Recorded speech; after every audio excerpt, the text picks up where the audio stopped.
Hi guys, and welcome to Relaxation Bedtime History. Tonight we step quietly into a misty London morning sometime in the early 1960s. The city is still half asleep as pale grey fog drifts slowly above the River Thames. Street lamps glow softly through the haze like tired stars that have forgotten to disappear. Somewhere nearby, a milk float hums gently along the street, glass bottles clinking together in a rhythm that feels oddly comforting. The air smells faintly of damp stone coal smoke, and the distant scent of tea brewing in 1,000 small kitchens. You stand on the pavement, coat collar turned slightly upward against the chill, watching London wake itself one small movement at a time. A bus roars somewhere in the distance. A newspaper bundle thumps onto a doorstep. The city stretches and clears its throat like a giant who has been sleeping for centuries. And here is the small reality check. Life in 1960s London might look glamorous in old photographs and music, documentaries, but if you truly lived here, you would probably spend a good deal of your time cold, slightly damp, and waiting for public transport that may or may not arrive on schedule. So yes, you might not survive the drafty bedsits and stubborn winter fog. So before you get comfortable, take a moment to like the video and subscribe, but only if you genuinely enjoy what I do here. And if you feel like sharing, let me know where you are listening from and what your local time is right now. It is always fascinating to see how far these quiet little history journeys travel. Now dim the lights. The morning thickens slowly around you. A faint orange glow begins to rise behind the low clouds above London. It does not exactly brighten the sky so much as soften the darkness. The Thames slides quietly through the city below you, its surface moving like dark silk between the stone embankments. A widely accepted historical detail tells us that London in the early 1960s was home to roughly 8 million people, making it one of the largest cities in the world at the time. Yet in these early moments of morning, it feels surprisingly peaceful. A man in a flat cap walks past you carrying a small leather briefcase. His footsteps echo faintly on the pavement. Somewhere, a shopkeeper lifts a metal shutter with a long rattling sound that breaks the silence for a moment. You notice the fog more clearly now. London's famous fog had already become part of the city's identity long before the 1960s. In earlier decades, it had often been thick with coal smoke, creating the infamous yellow smog locals once called pea soup fog. One established historical fact is that the disastrous Great Smog of 1952 had pushed the British government to pass the Clean Air Act of 1956, which slowly began reducing the heavy coal pollution that had once smothered the city. By the time you arrive in the early 1960s, the air is gradually improving, though a damp grey haze still lingers on many mornings. You pull your coat tighter. The stone buildings around you feel heavy with age. London is a place where centuries sit quietly beside each other. A Georgian terrace may stand beside a Victorian storefront. A medieval church tower may peek above a row of modern advertisements. Across the river, the outline of St. Paul's Cathedral rises through the mist, its dome faint and ghost-like in the morning light. Historians continue to debate how quickly London truly recovered from the damage of the Second World War. Large parts of the city had been destroyed during the Blitz, and while rebuilding had progressed throughout the 1950s, the scars of bomb sites and temporary buildings were still visible in many neighbourhoods. If you wander only a few streets away from the grand buildings along the Thames, you might still find empty lots where buildings once stood before German bombs turned them into rubble 20 years earlier. London carries its history openly. A delivery van rattles down the street beside you. Its engine coughs loudly before settling into a steady rumble. The driver leans out briefly to shout something cheerful to a shopkeeper unlocking his door. Morning energy spreads slowly. Now a double-decker bus rolls into view, its red paint glowing softly through the fog. The vehicle seems enormous as it glides past its windows, filled with early commuters who stare quietly ahead. Inside that bus are office clerks, shop assistants, factory workers, typists, teachers and students. London moves because millions of ordinary people follow routines that begin almost exactly like this every morning. A curious little historical tidbit, often mentioned by social historians, is that many London milkmen in the early 1960s still delivered fresh bottles to doorsteps before sunrise. The quiet electric milk floats they drove became such a familiar sound that many residents associated the gentle hum with the beginning of each day. If you listen carefully, you can almost hear one approaching. There it is. A soft mechanical buzz rolls slowly along the street behind you. A small electric vehicle glides past, stacked with metal crates of glass bottles. The milkman hops down, places 2 bottles neatly beside a doorstep, and moves along again without a word. The city continues waking. A few pedestrians now appear on the sidewalks. A woman in a wool coat carries a shopping basket. 2 schoolboys hurry past wearing short trousers and heavy backpacks, their breath visible in the cold air. One boy laughs loudly before his friend shushes him. Even in the quiet, London has a rhythm. The pavement beneath your shoes is slightly damp from overnight mist.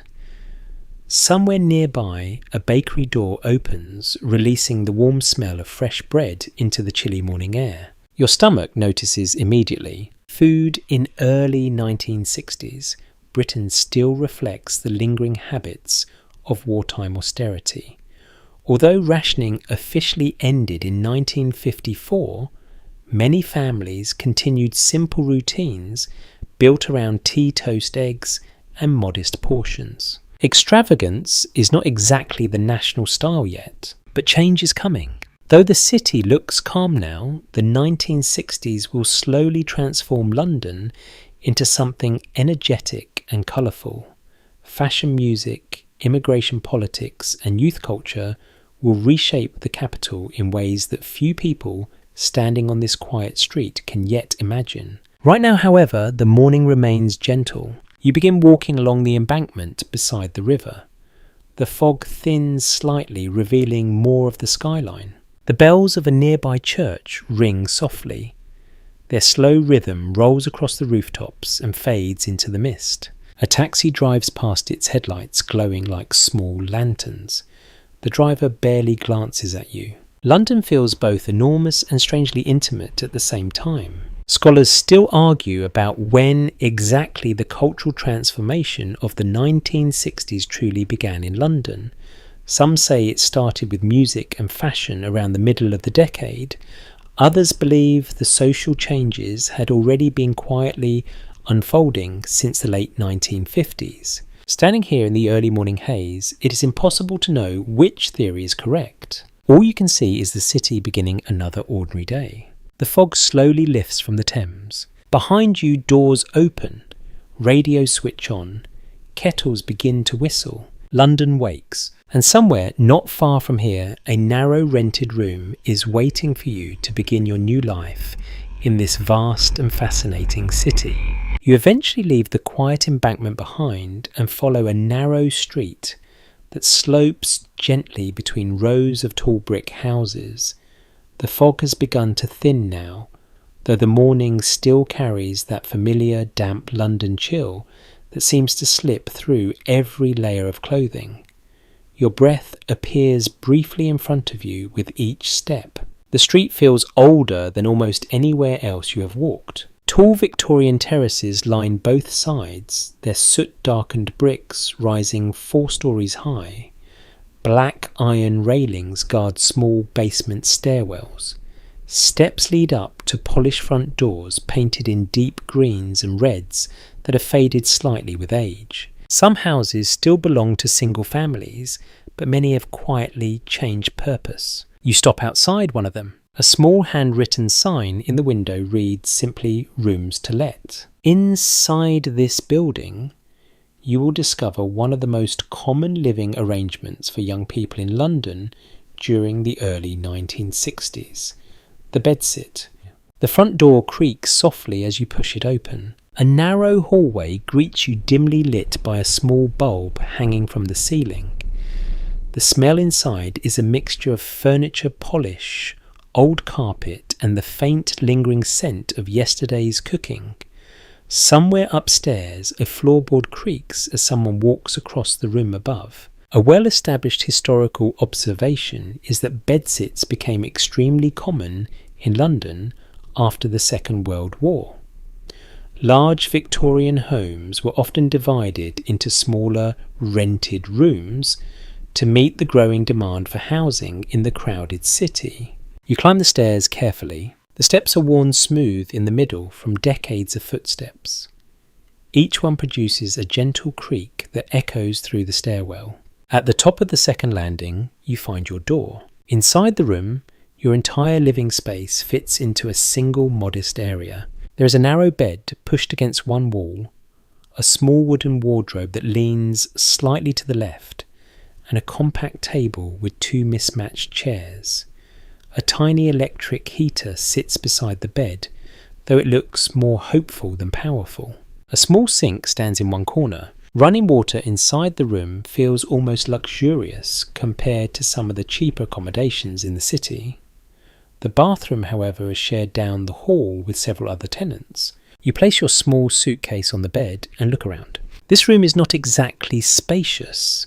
If you stretch your arms wide, you could nearly touch both walls. Yet for many young Londoners, this type of room offers something valuable. Independence. Students, artists, office clerks, and aspiring musicians often begin their London lives inside places just like this. A quirky detail frequently mentioned in social histories of the period is that many bedsits came with strict rules from landlords or landladies.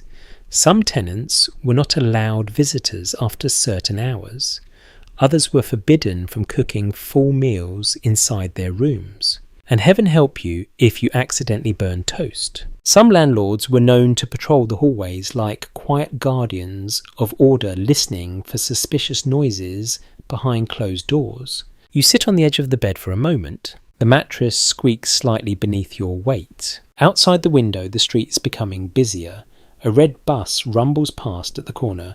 A man wheels a bicycle along the pavement. The city has fully awakened now. Your room overlooks a row of chimneys rising across the neighbouring rooftops. Thin streams of smoke drift upward into the pale sky. Even in the 1960s, many London homes still rely on coal fires to stay warm during the colder months. Researchers studying housing conditions of the period often note that central heating was far from universal in Britain at the time. Many people depended on fireplaces or small portable heaters to survive the damp winter chill. You glance at the small heater again. Yes, winter here might be an adventure. You stand and test the sink tap. Cold water flows quickly into the small basin, splashing loudly in the quiet room. The pipes rattle faintly behind the wall. Somewhere down the hallway, a radio begins playing softly. The sound drifts through the thin walls. A cheerful announcer greets listeners with a warm morning voice that feels both friendly and distant. The BBC has become a daily companion for millions of people across Britain.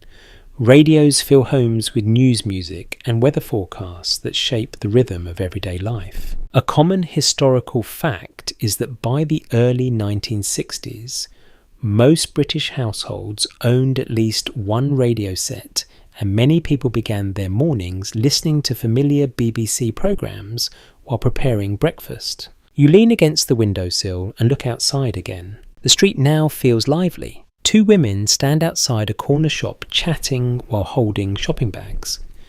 A young man hurries towards the bus stop, adjusting his tie as he walks. A delivery truck unloads crates of vegetables onto the pavement. London moves quickly once the day begins. Yet your small room remains quiet. The wooden floor beneath your feet creaks slightly as you walk across it.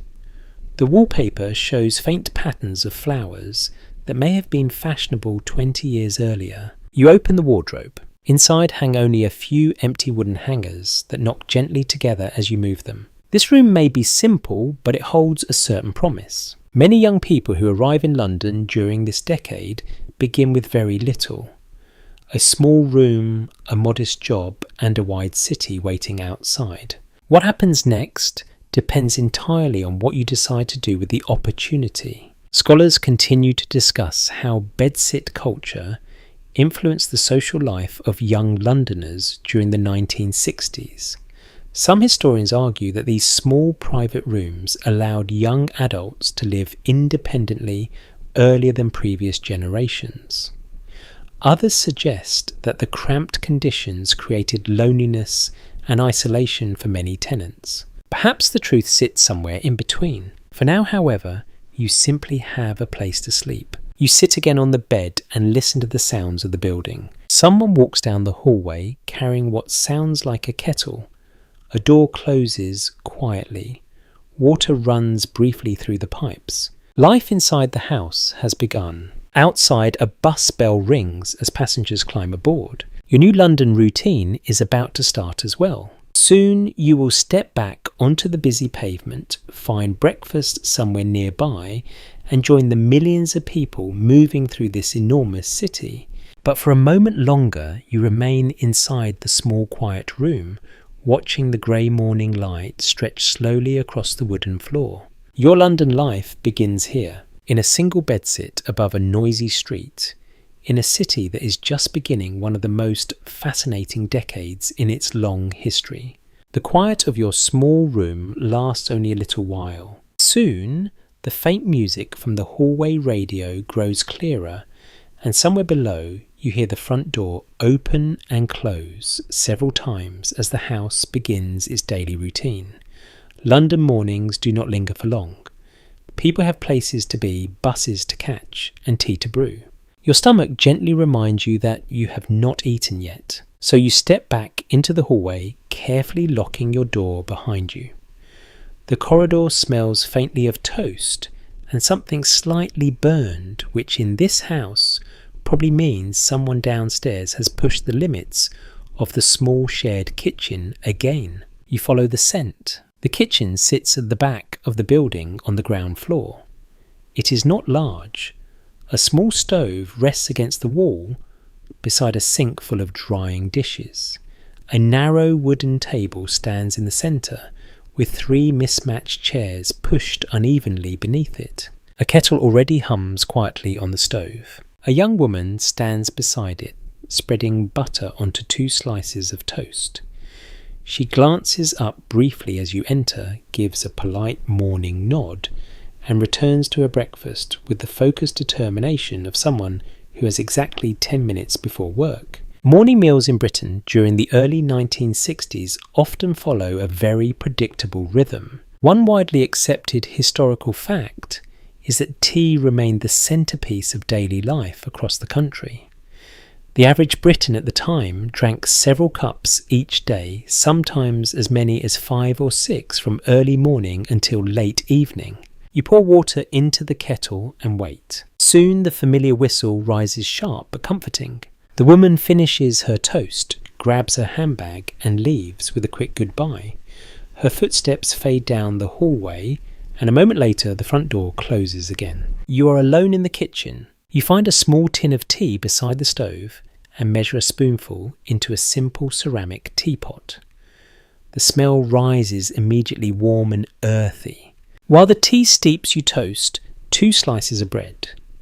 The old metal toaster clamps onto the edge of the stove burner and pops slightly as the bread heats. It is not exactly luxurious dining, but it works. Food habits in Britain during this period still reflects the long shadow of wartime rationing.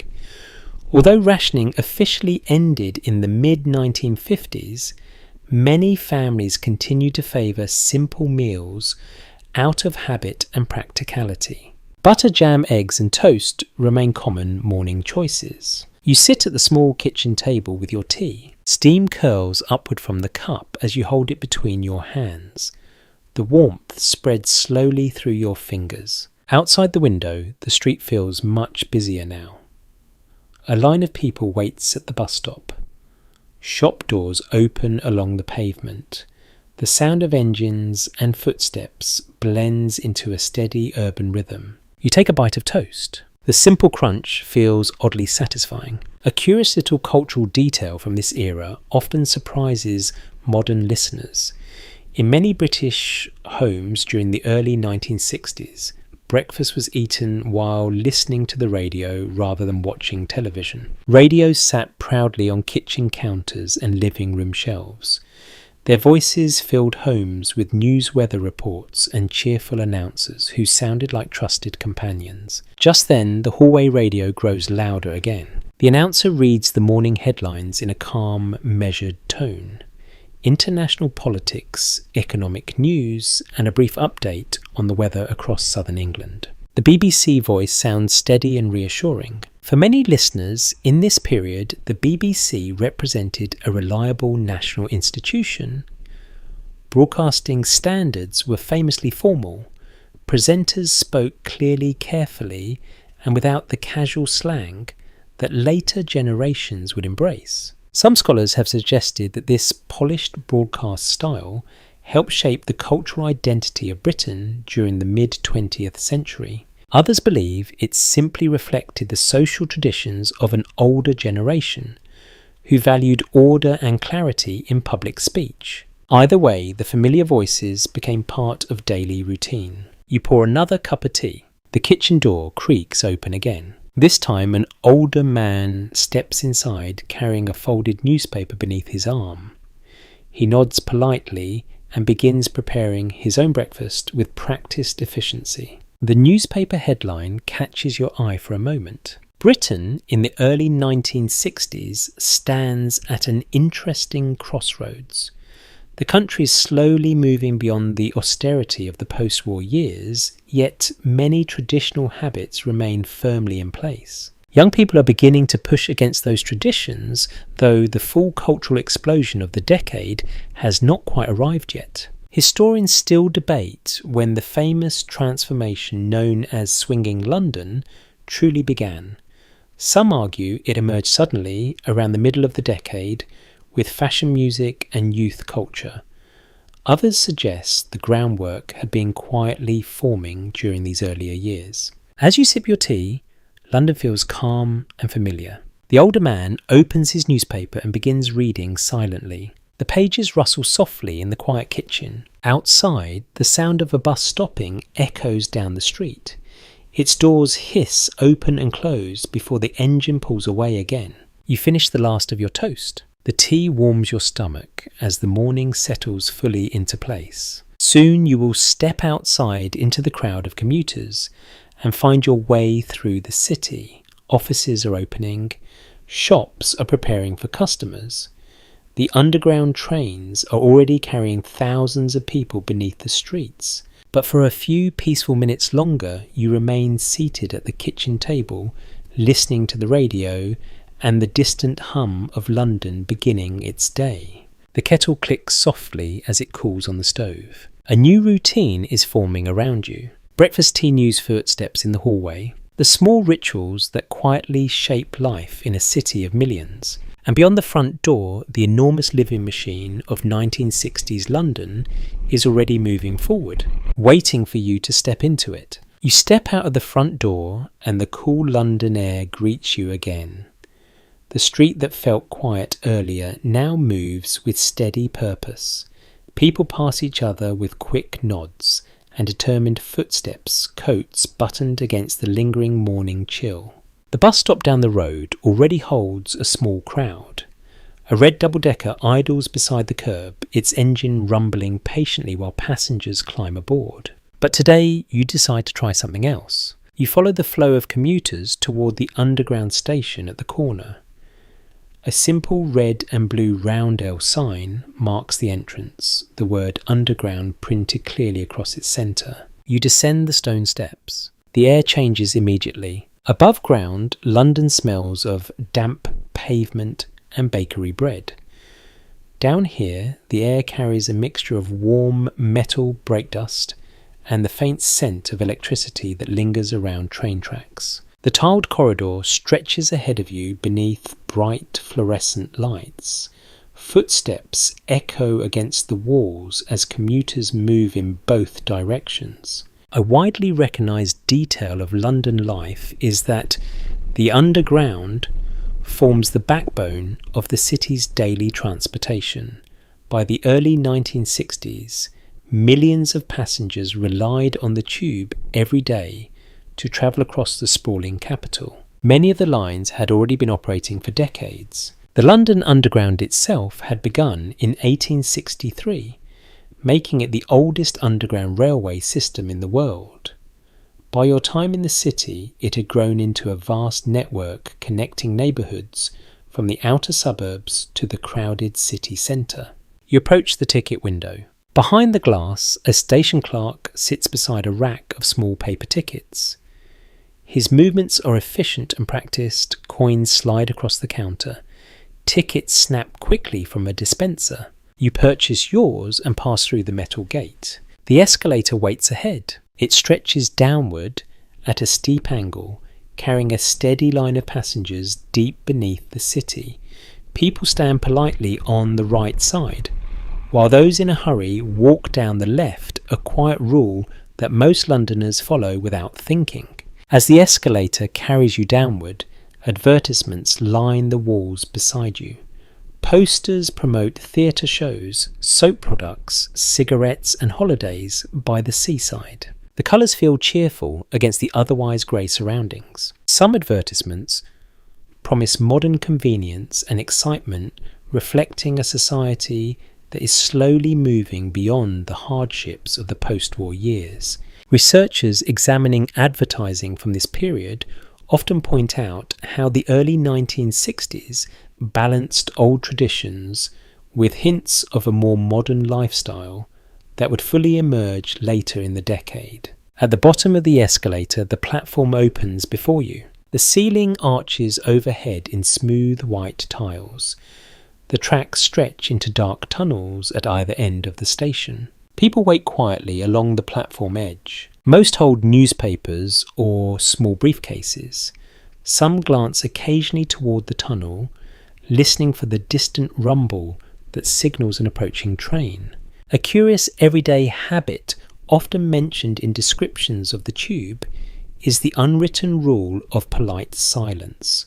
London commuters rarely strike up conversations with strangers during the morning journey. Instead, the platform fills with a quiet concentration. Shoes shuffle softly, newspapers rustle, a cough echoes briefly before fading again. You notice the famous map posted on the wall nearby. The coloured lines twist across the city in a neat and organised pattern.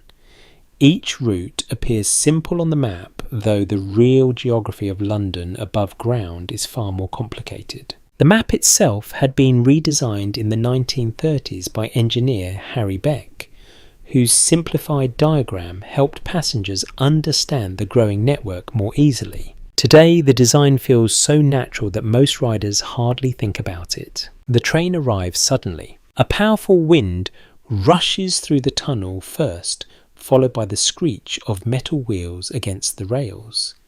The headlights appear from the darkness, and the train glides into the station with a low mechanical roar. The doors slide open. Passengers step aside to allow others to exit before boarding. The movement happens with quiet efficiency, almost like a practice dance repeated thousands of times each day. You find a place inside the carriage. The seats are covered in patterned fabric that has faded slightly from years of use. Overhead, metal bars allow standing passengers to hold steady as the train begins moving again. The doors close with a firm clack. The train lurches forward and disappears into the tunnel. The carriage lights reflect softly off the windows as the train rattles through the darkness. The rhythm of the wheels creates a steady clatter that soon becomes oddly soothing. Across from you, a man folds his newspaper neatly and begins reading. Another passenger stares quietly at the advertisement panel above the door. The tube in the early 1960s feels both busy and calm at the same time. Thousands of journeys happen simultaneously beneath the streets of London, yet each individual carriage remains strangely quiet. Academic discussions about urban life often explore why public transportation in large cities produces this silent atmosphere. Some observers believe the quiet offers commuters a rare private moment before the workday begins. Others suggest it reflects the reserved social customs that British society traditionally valued. You hold on to the rail as the train rounds a gentle curve. The station names pass one by one as the journey continues.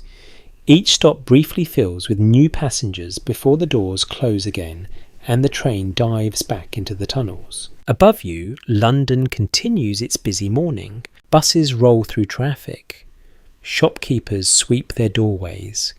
Office lights flicker on across the city. Down here, the underground carries its endless flow of commuters quietly beneath the streets. The train begins to slow again. Another station approaches. You step onto the platform with the crowd carried along by the same steady rhythm that moves millions of people through this enormous city every single day. Your London routine is beginning to take shape. The bedsit, the breakfast tea, and now the journey through the underground. Soon the streets above will lead you toward offices, shops, and the next small chapter of life in 1960s London. But for now, the train disappears behind you, its rumble fading into the tunnels as another carriage arrives to continue the endless movement beneath the city. The station stairs carry you back toward daylight. Step by step, the underground rumble fades behind you, replaced by the layered sounds of the city above.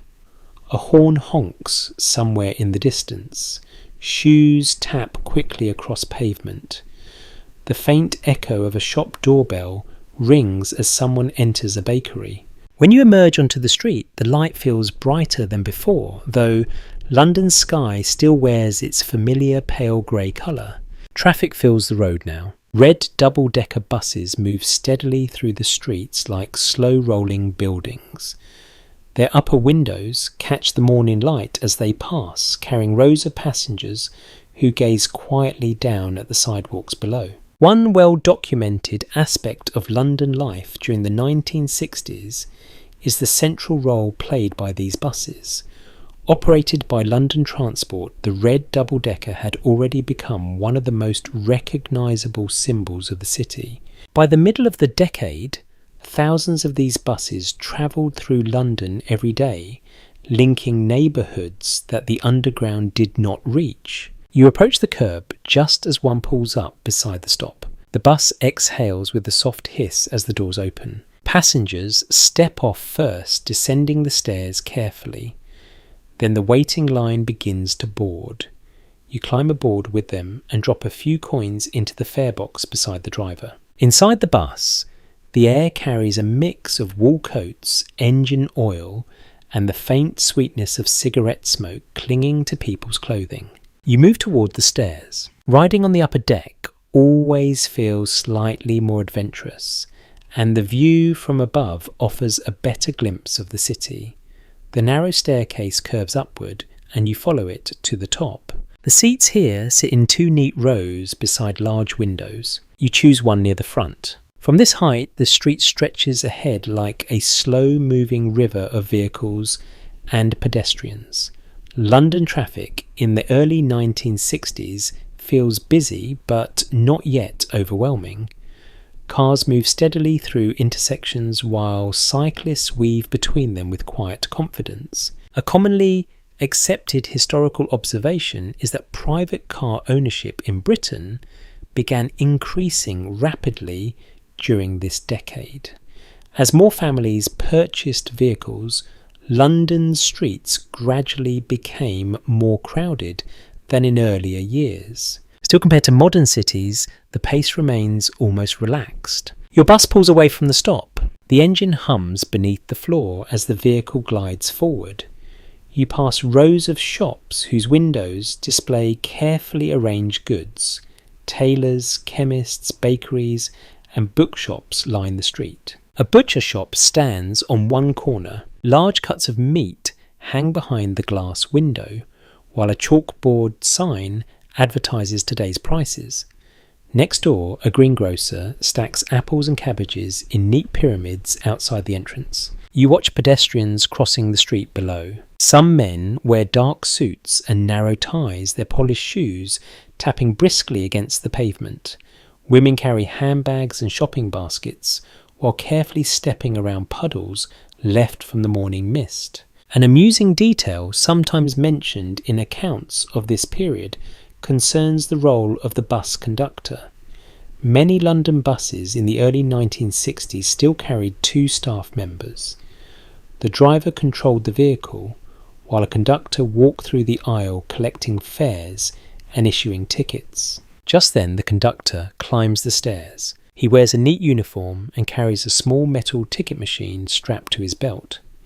With practiced movements, he checks each passenger's fare, pulling a small paper ticket from the machine with a quick click. When he reaches you, he tears off your ticket and hands it over with a friendly nod. The routine happens thousands of times each day across London's bus network. The bus continues forward. Outside the window, you pass a row of narrow side streets where children walk towards school in tidy uniforms.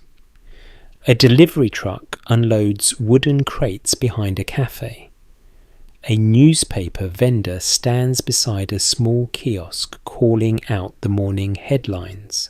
London unfolds block by block. At one intersection, the bus slows to a stop beside a traffic light.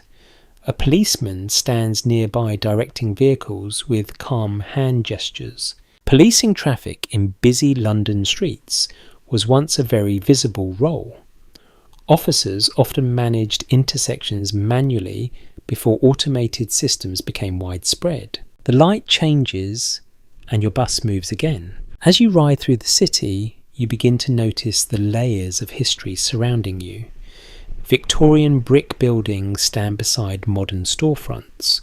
Old stone churches rise quietly between rows of commercial offices. London never fully abandons its past. Researchers studying the city's architecture often point out how reconstruction after the Second World War blended older structures with newer designs. Some areas rebuilt quickly with modern materials, while others preserved buildings that had survived centuries. Even during a simple bus ride, you can see this mixture clearly. The bus turns onto a wider avenue. Traffic thickens here. More buses join the road along with black taxis and compact British cars. Their rounded shapes and bright colours add small flashes of personality to the street. A group of school children on the sidewalk wave as the bus passes. From the upper deck, you wave back. The conductor rings a small bell twice to signal the driver that another stop approaches. The bus slows once more as passengers prepare to exit. Conversations remain quiet. Londoners often travel without much chatter during the morning commute. Many stare out the window or read newspapers folded carefully across their laps. Urban sociologists sometimes discuss this reserved behaviour when describing British public life during the mid-20th century. Some believe the quiet reflects a shared respect for personal space in crowded environments. Others think it simply became habit after years of commuting in busy cities. The bus finally reaches your stop. You descend the narrow staircase and step down onto the pavement. The conductor rings the bell again, and the vehicle pulls away into traffic, continuing its long route across the city. You stand for a moment watching it disappear. Another red bus approaches in the distance, already carrying a fresh group of passengers through London's endless web of streets. Around you, the sidewalks bustle with activity. Office workers hurry toward tall buildings. Shopkeepers arrange displays in their windows. A distant church bell marks the passing of the hour. The city feels fully alive now, and somewhere just ahead waits the next part of your ordinary day in 1960s London. You join the steady stream of people walking along the pavement. The morning rush has fully arrived now, and London moves with quiet determination. Shoes tap briskly against stone. Taxi engines hum beside the curb. Somewhere a delivery truck unloads crates with a hollow wooden thump. Ahead of you rises the office building where your workday will unfold. It is not a glamorous place. The building is tall but narrow, its grey stone exterior marked by rows of identical windows. Inside, however, hundreds of people spend their days performing the quiet, administrative work that keeps the city running. You push through the revolving door and step into the lobby. The space smells faintly of floor polish and paper. A receptionist sits behind a wooden desk near the entrance, greeting workers as they arrive.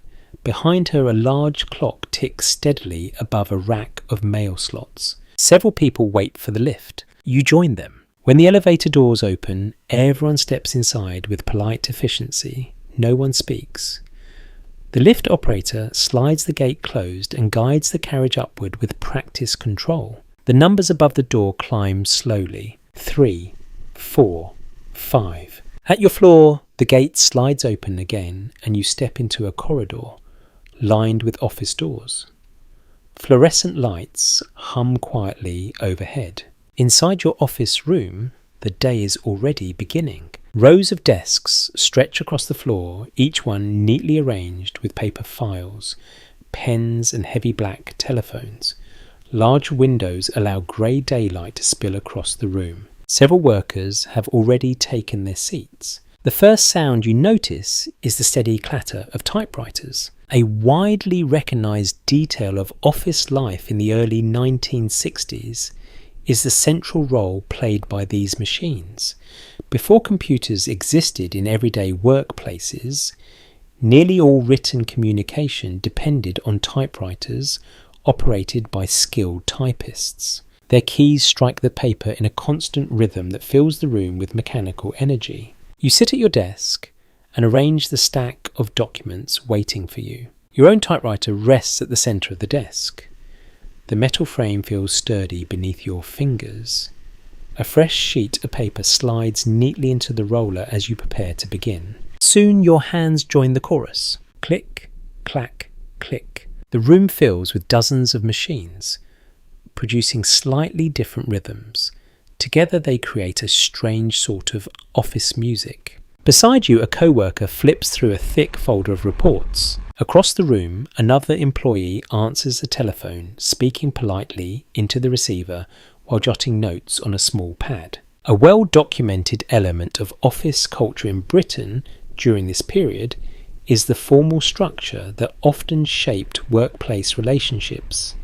Many offices maintained clear hierarchies between managers, clerks, typists, and administrative staff. Titles mattered. Dress codes also remained fairly strict. Men usually wore suits and ties, while many women working as secretaries or typists wore neat dresses or skirts suitable for a professional environment. You begin typing your first letter of the morning. The keys require firm pressure to strike the ribbon and imprint each character onto the paper. Typing quickly takes practice. Experienced typists can reach impressive speeds while maintaining remarkable accuracy. An unusual little detail from office history reveals that some companies once organised typing competitions among staff. Workers would compete to see who could produce the fastest and most accurate pages of text. Winning such contests carried surprising pride within office culture. You pause briefly to adjust the paper. Outside the window, London continues moving. Cars glide along the street below while pedestrians hurry between buildings. A double-decker bus stops near the corner and releases a fresh wave of commuters. Inside the office, the morning settles into its routine. Telephones ring occasionally. Paper folders pass from desk to desk. A supervisor walks through the room checking progress on the day's assignments. The smell of ink and paper lingers in the air. Researchers examining workplace history often explore how offices, like this shaped the daily experience of millions of employees during the 20th century. Some believe the structured routines provided stability and clear expectations for workers. Others argue that the repetitive tasks sometimes left employees feeling trapped inside rigid systems. Your typewriter carriage reaches the end of the line. With a quick motion, you pull the lever to return it to the beginning. The metal arm slides back with a satisfying snap. Line after line appears on the page. By late morning, the office grows warmer as sunlight filters through the windows. A few workers remove their jackets and drape them carefully over the backs of their chairs. Conversation remains quiet. Most employees focus on their tasks while occasionally exchanging brief remarks with nearby colleagues. A soft laugh travels across the room before fading again beneath the steady typing sounds. At the far end of the office, a filing cabinet drawer slides open. Inside, thousands of documents wait in carefully labelled folders. Long before digital storage existed, paper files formed the backbone of business record keeping. Entire rooms in many companies were dedicated solely to storing documents. The telephone on your desk rings suddenly. You lift the receiver and listen as a polite voice requests information about a recent report. After noting the details, you promise to send the document shortly. The receiver clicks softly back into place. Midday approaches. The office clock ticks steadily toward the lunch hour, when workers will step outside in search of sandwiches, pies, or a quick cup of tea before returning to their desks. For now, the rhythm of work continues. Click, clack, click. Your typewriter joins the chorus once more as the morning unfolds. Inside this ordinary London office, one small piece of the vast machinery that keeps the city moving every day. And somewhere beyond the office windows, the streets of 1960s London continue buzzing with life. By the time the office clock reaches midday, your stomach quietly reminds you that breakfast happened several hours ago. The steady tapping of typewriter keys slows as more people begin glancing toward the clock. Lunch hour in London does not arrive with dramatic announcement. It unfolds gradually. Chairs scrape softly across the floor. Jackets are lifted from chair backs. A few telephones ring once more before being answered with quick efficiency. Then the office door opens and the slow migration toward the street begins. You follow the others outside. The air feels fresher than the stuffy office room. Sunlight filters weakly through the pale London clouds, bright enough to reflect off the windows of nearby buildings. Workers spread out along the pavement in small groups. Some head toward cafés, others aim for pie shops, sandwich counters, or small pubs, where a quick midday meal waits behind fogged windows. But today you decide to wander a little farther. You follow the street toward the river. The Thames has always been the working spine of London. Long before office buildings and modern banks rose around it, the river served as the city's primary highway for trade and industry. Even now, in the early 1960s, the docks remain busy places. As you approach the Riverside district, the character of the city shifts slightly. The streets feel rougher here. Warehouses line the riverbanks with tall brick walls and heavy wooden doors. Men in work jackets walk past carrying ropes, tools, or crates, balanced carefully on their shoulders. Anyone visiting London during this period will quickly notice how important the docks still are to the city's economy. Ships from across the world continue arriving along the Thames, carrying goods from distant countries. Cargo ships bring tea from India, wool from Australia, fruit from the Caribbean, and machinery from Europe. The docks unload these products before they travel onward to shops and factories throughout Britain. You stop along the edge of the quay. The river water moves slowly below you, dark and heavy with the tide. A cargo vessel sits moored beside the dock, while workers guide crates down a wooden ramp toward the waiting warehouse. The sounds here differ from the office district. Chains rattle. Wooden crates thump against the ground. Workers shout brief instructions across the dock, while gulls circle above the river. Dock labour requires strength and coordination. Teams of men move cargo piece by piece, carefully balancing loads to avoid damage.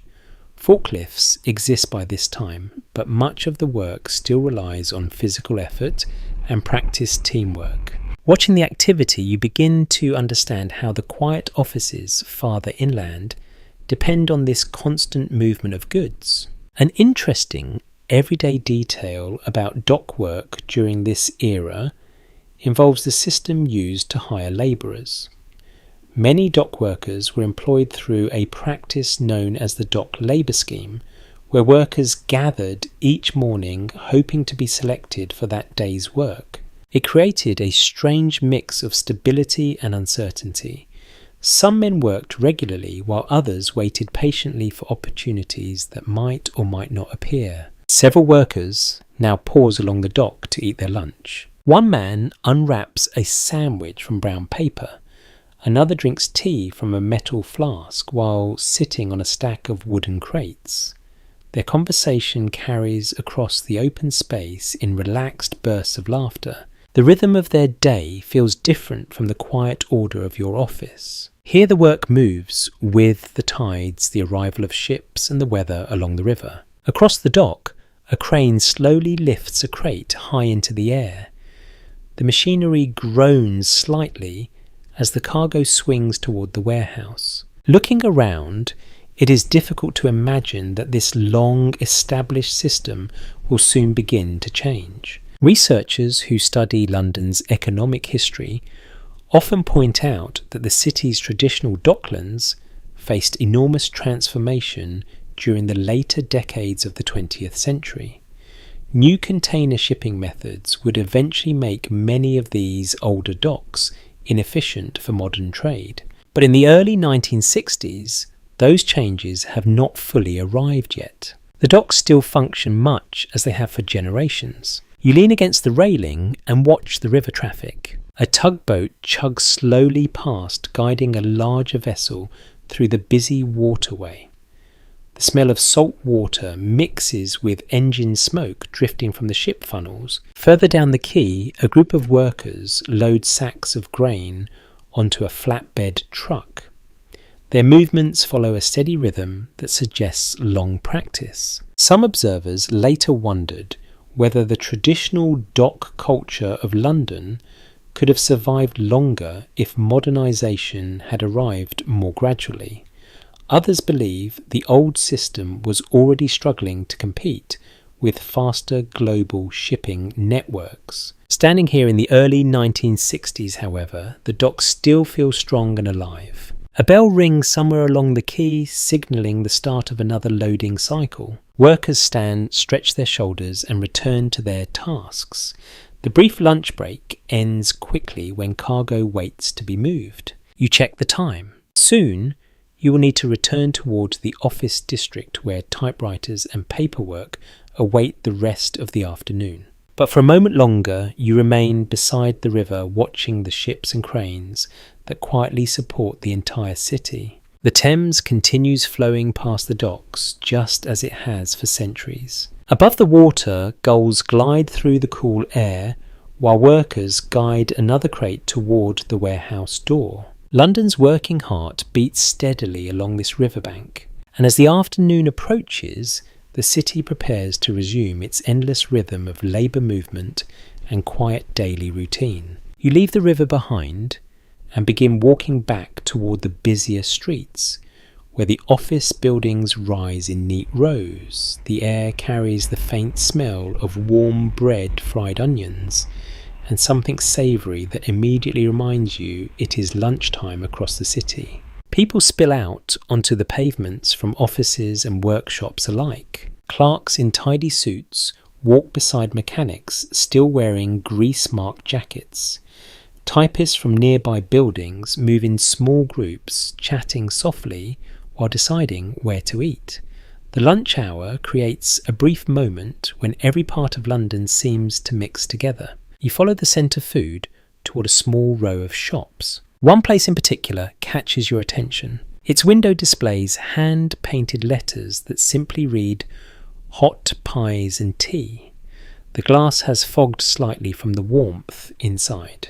A few customers stand near the counter while others sit along a narrow row of stools beside the wall. You step inside. The room feels warm and welcoming, compared with the cool street outside. A tiled floor stretches across the small dining space, and the counter holds trays of steaming pies ready to be served. Behind the counter, a woman wearing a white apron moves quickly between customers. Lunch in 1960s. London often remains simple and practical. Many workers prefer something filling that can be eaten quickly before returning to their jobs. Records from the time show that meat pies, sausage rolls, sandwiches, and cups of strong tea form the backbone of the typical midday meal for many office workers and labourers alike. You order a steak pie and a cup of tea. The pie arrives on a small plate with a golden crust that cracks slightly as the steam escapes. The smell alone makes the wait worthwhile. You sit on one of the stools along the wall. Beside you, a man wearing a delivery uniform unwraps a sandwich from paper. Across the room, two secretaries share a plate of chips while flipping through a magazine. The room hums with quiet conversation and the clatter of cutlery. An everyday detail that surprises some modern visitors involves how quickly Londoners tended to eat their lunch during this era.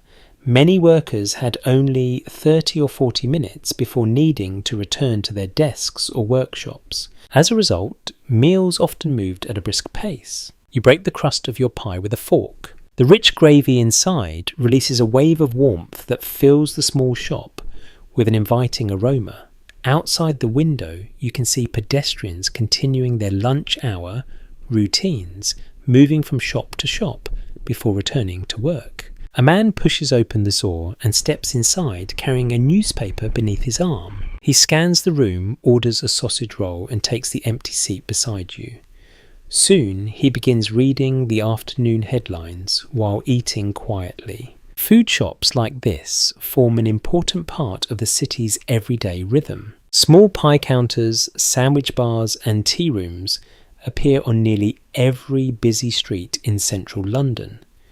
Each one provides a quick refuge for workers seeking a warm meal during the short midday break. A charming little quirk of the time involved the loyalty many customers felt toward their favourite lunch counter. Office workers often visited the same shop every day, forming friendly relationships with the owners who came to know their usual orders without needing to ask. It creates a sense of routine that helps the city feel a little smaller. You take another bite. The pie proves wonderfully satisfying. Across the shop, someone drops a spoon with a sharp clink that briefly interrupts the low murmur of conversation. The waitress laughs softly as she retrieves it and continues serving customers. Lunch hour passes quickly here. The man beside you folds his newspaper and stands brushing crumbs from his jacket before returning to the street. The two secretaries finish their chips and hurry out the door while adjusting their coats. Soon your own plate sits empty. You finish the last sip of tea and glance toward the clock hanging above the counter. The afternoon workday will begin again shortly. Researchers who study social life in Britain often discuss how the lunch break reflected the structured routines of mid-20th century work culture. Some argue that these short pauses in the day provided an important mental reset for workers. Others suggest the limited time often left employees feeling rushed rather than relaxed. Either way, the tradition remained firmly in place across offices and factories throughout the country. You stand and thank the woman behind the counter. She nods cheerfully while already preparing the next customer's order. Outside the shop, the pavement has filled once again with people returning to their jobs. The city seems to inhale briefly during lunch hour and then exhale as everyone resumes their daily tasks. You join the stream of workers heading back toward the office buildings. The afternoon light has grown slightly brighter now. Buses rumble along the street while taxis weave through the traffic. Somewhere a street vendor calls out to passing pedestrians while selling newspapers and sweets. London continues its steady rhythm. Your footsteps echo along the pavement as you approach the familiar office entrance once more. Inside, the typewriters will soon begin their steady chorus again. But for now, the memory of that warm pie and quiet lunch counter lingers pleasantly as the afternoon of 1960s London prepares to unfold. The office door closes behind you once again, and the familiar atmosphere of paper, ink, and quiet concentration settles around the room. Jackets return to chairbacks. Typewriters wake from their short midday rest. Someone near the window opens a folder and sighs softly as another stack of paperwork appears. The afternoon work rhythm begins. Click, clack, click. Your fingers return to the typewriter keys, and the page slowly fills with neat lines of text. The room hums with mechanical sounds and quiet voices answering telephones. Outside the windows, the city continues moving with patient determination. Time passes almost without notice. Soon, the office clock reaches late afternoon. The light outside shifts from pale grey to a softer golden shade as the sun begins lowering behind London's rooftops. One by one, the typewriters fall silent. Chairs scrape across the floor as workers gather their belongings. A few final telephone calls end with polite goodbyes. Then the quiet procession toward the exit begins once again. You step outside into the cool evening air. The city feels slightly different now. Where the morning had been brisk and purposeful, the late afternoon carries a looser energy. Office workers walk more slowly along the pavements. Shop windows glow warmly as lights flicker on inside. You decide not to rush back to your bedsit just yet. Instead, you wander a few streets away toward a neighbourhood market that has begun preparing for the evening crowd. Markets remain an important part of everyday life across London during this period. Many neighbourhoods still rely on small market stalls where fresh food and household goods are sold directly by local vendors. Government reports from the time note that street markets played a significant role in supplying affordable produce to working families throughout the city. You turn a corner and the market appears ahead. Canvas stalls line both sides of the street, their colourful awnings stretching over tables filled with vegetables, fruit bread and flowers. Lanterns hang from metal hooks, casting warm light across the displays as evening approaches. The sounds of the market greet you immediately. Vendors call out their prices in cheerful voices. Wooden crates shift as customers sort through produce. A bicycle bell rings as someone navigates carefully through the crowd. You slow your pace and begin exploring. At one stall, a greengrocer arranges apples into neat rows while chatting with an elderly woman who carries a woven shopping basket. At another stall, a baker slices thick loaves of bread and wraps them in brown paper for waiting customers. The smells here are wonderful. Fresh herbs mingle with the sweetness of ripe fruit and the comforting aroma of baked bread.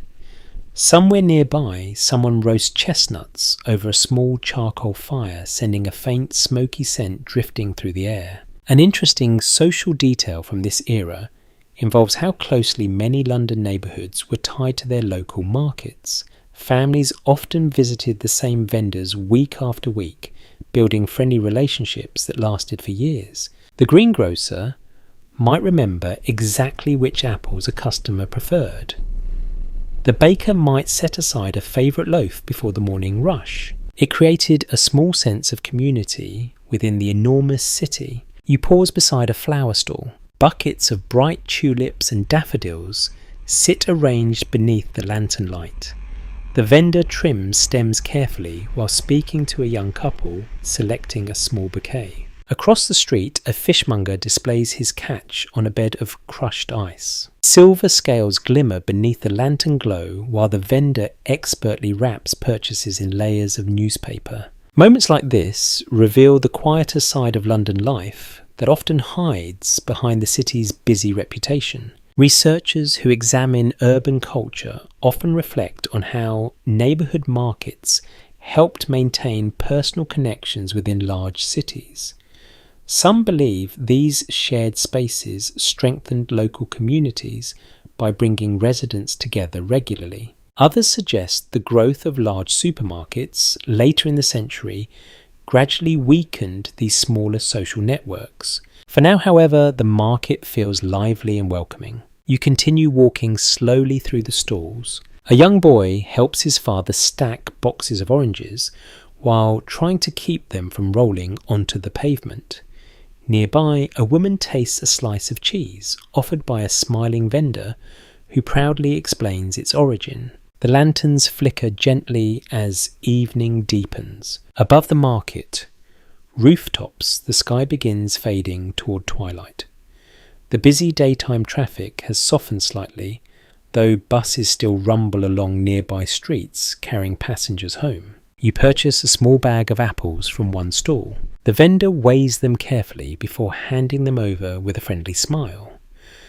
The fruit feels cool and firm in your hand as you continue wandering through the crowd. Somewhere down the street, a musician plays a soft tune on a harmonica. The simple melody drifts through the evening air, blending with the distant sounds of conversation and footsteps. Markets like this exist across London in dozens of neighbourhoods. Each one carries its own character shaped by the people who shop and work there every day. As you reach the end of the street, you pause and look back once more. Lantern light glows warmly over the stalls.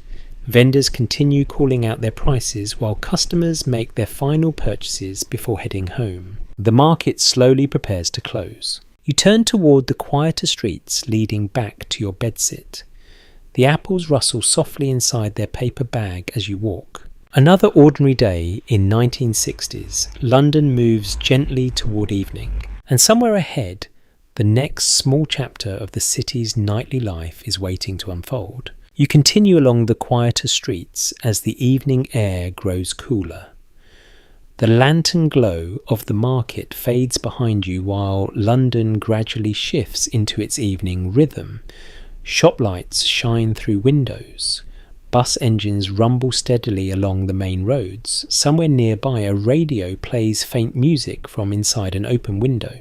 Your path takes you toward a neighbourhood that feels slightly different from the streets you walked earlier. The signs above the shops show unfamiliar names.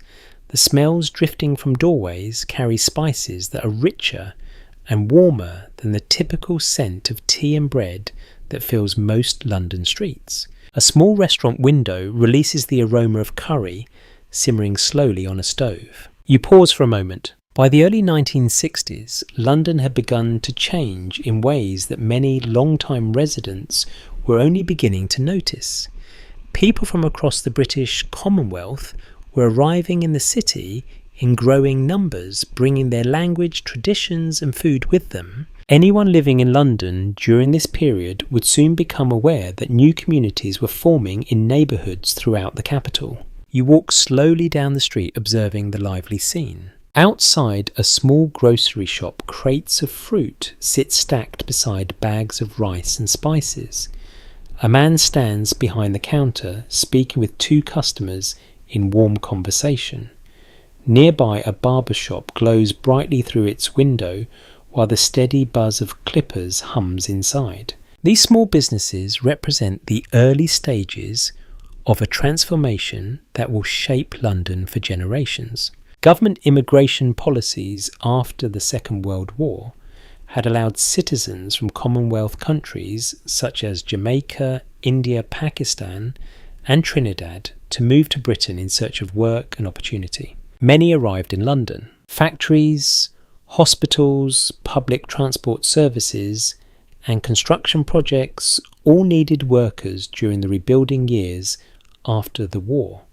For many new arrivals, the city offered both employment and the possibility of building a new life. You pass a cafe where a group of men sit around a small table sharing tea and lively conversation. Their laughter drifts through the open doorway and into the evening air. London has always been a city connected to the wider world through trade and empire. Yet during the 1960s, those connections begin shaping everyday life within the city itself in new ways. The sounds of different accents mingle along the street.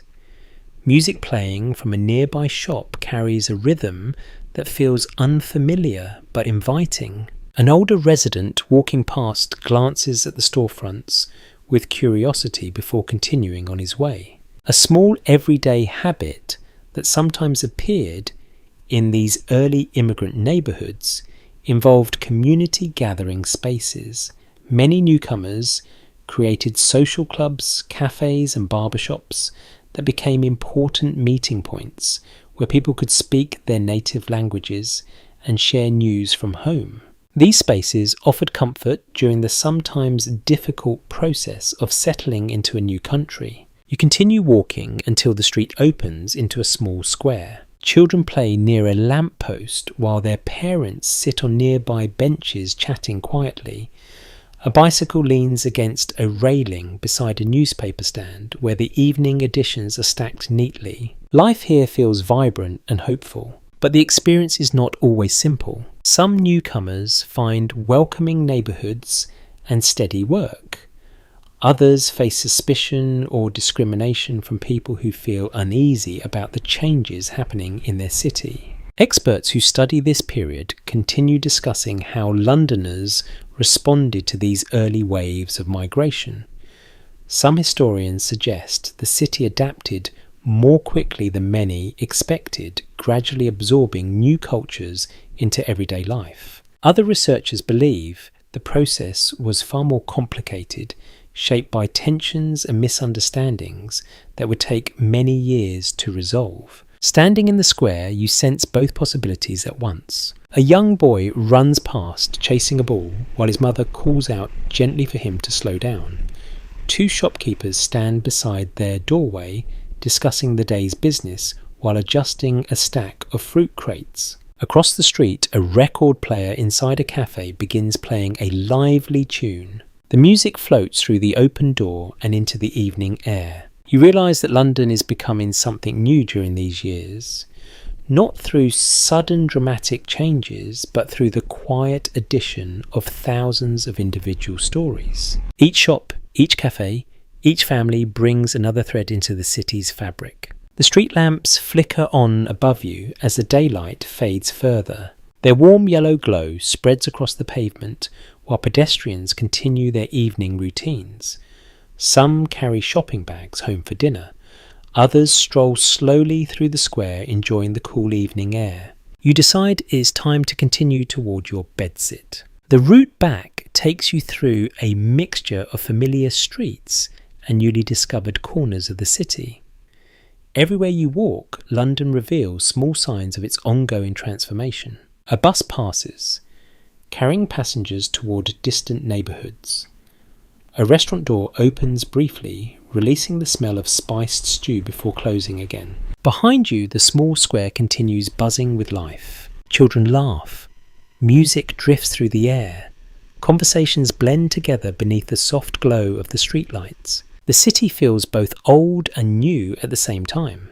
And as you walk home through the evening streets, it becomes clear that the London of the 1960s is quietly evolving into one of the most diverse cities the world will ever see. The evening continues unfolding around you as you leave the small square behind and follow a busier street toward the brighter centre of the city.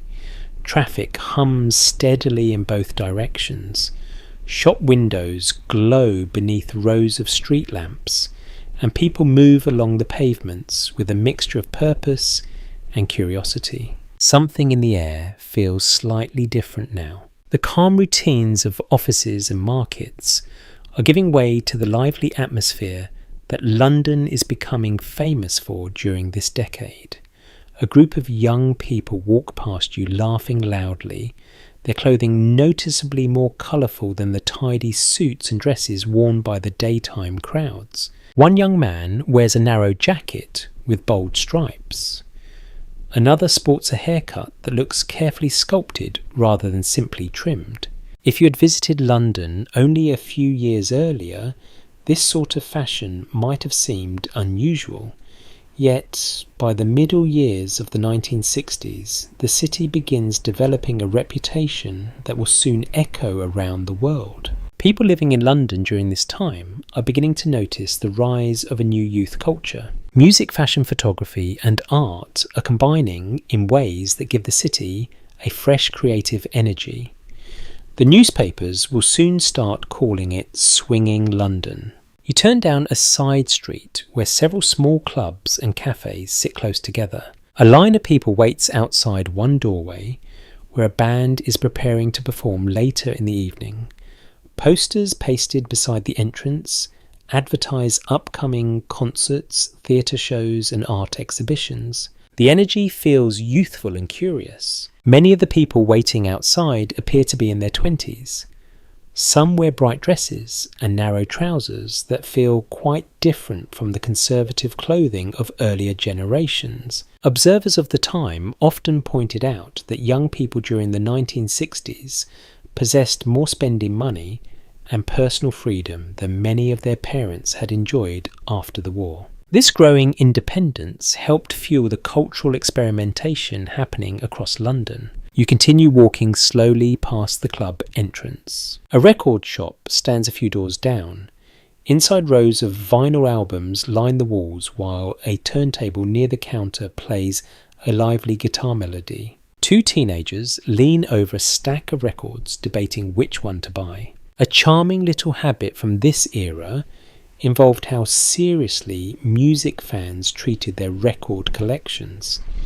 Many young listeners carefully saved their money to purchase new albums, often gathering with friends to play the latest records and discuss their favourite songs. Music becomes more than simple entertainment. It becomes a shared language for an entire generation. You pause outside the shop window for a moment. The album covers display bold artwork and striking photographs of musicians who are quickly becoming household names. Some bands play small clubs in London before suddenly finding international fame. The city has quietly become one of the most important centres of popular music. As you walk further along the street, the sound of guitars drifts faintly from an open doorway. Inside a small venue, a band rehearses beneath dim stage lights. The music echoes softly onto the pavement. Many musicians in the early 1960s begin their careers performing in modest clubs like this one, before eventually reaching larger audiences. Scholars studying cultural history often explore why London became such a powerful creative centre during this decade. Some suggest the city's mixture of art schools, fashion designers, photographers and musicians created a unique environment where new ideas could spread quickly. Others believe the changes reflected a broader shift in British society as younger generations sought to express themselves more freely than their parents had done. Standing on the street, it feels as though both explanations might hold some truth. You continue walking toward a brighter avenue where neon signs flicker above cafe entrances. A group of art students pass by carrying sketchbooks under their arms while discussing an exhibition opening nearby. A photographer adjusts his camera beside a street lamp, experimenting with the reflections of light on wet pavement. London at night feels creative. Even the buildings appear slightly different beneath the evening lights. Their stone facades glow softly, while the windows of cafes and music clubs shine with warm colour. Yet the older rhythms of the city still exist alongside this youthful excitement. Just down the street, a quiet pub welcomes regular customers who have been visiting for years. Inside, older patrons sip their evening pints while discussing football scores and local news. The two worlds exist side by side. Experts continue debating how quickly this cultural transformation truly spread through everyday London life. Some believe the famous creative explosion reached only certain neighbourhoods and social circles. Others argue that the spirit of change gradually influenced fashion, music, and attitudes across the entire country. From where you stand tonight, the change feels very real. The music drifting from club doorways, the colourful clothing of the young crowds, and the excitement in the air all suggest that London is entering one of the most vibrant periods in its long history. You pause for a moment beside a cafe window. Inside, young artists sit around a table discussing ideas while sipping coffee.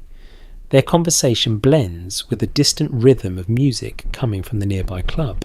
The city feels alive with possibility. Eventually, you resume your walk toward home. Behind you, the music continues playing, echoing softly along the lamplit street as the creative heartbeat of 1960s London carries on deep into the evening.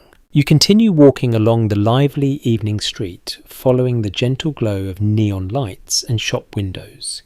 The sounds of guitars and laughter fade gradually behind you, replaced by the softer hum of conversation and passing traffic. Ahead, another street begins to draw your attention. The shop windows here display clothing unlike anything you might have seen only a few years earlier.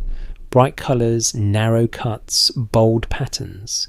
The mannequins seem almost to stand with a kind of confidence, as if they know they are part of something new. You have arrived near Carnaby Street. Even if you did not know the name, the atmosphere would quickly tell you that this place is special. Young shoppers stroll along the pavement studying the latest styles displayed behind glass.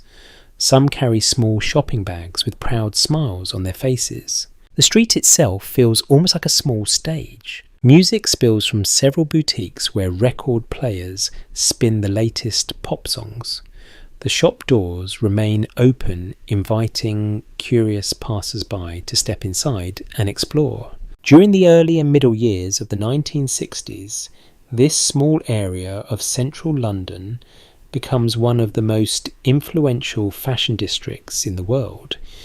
Designers begin creating clothing that reflects the bold, youthful spirit of the decade. People visiting the city soon realise that Carnaby Street represents a new kind of style. Tailored suits with narrow lapels, bright shirts, patterned scarves and sharp boots appear in shop windows.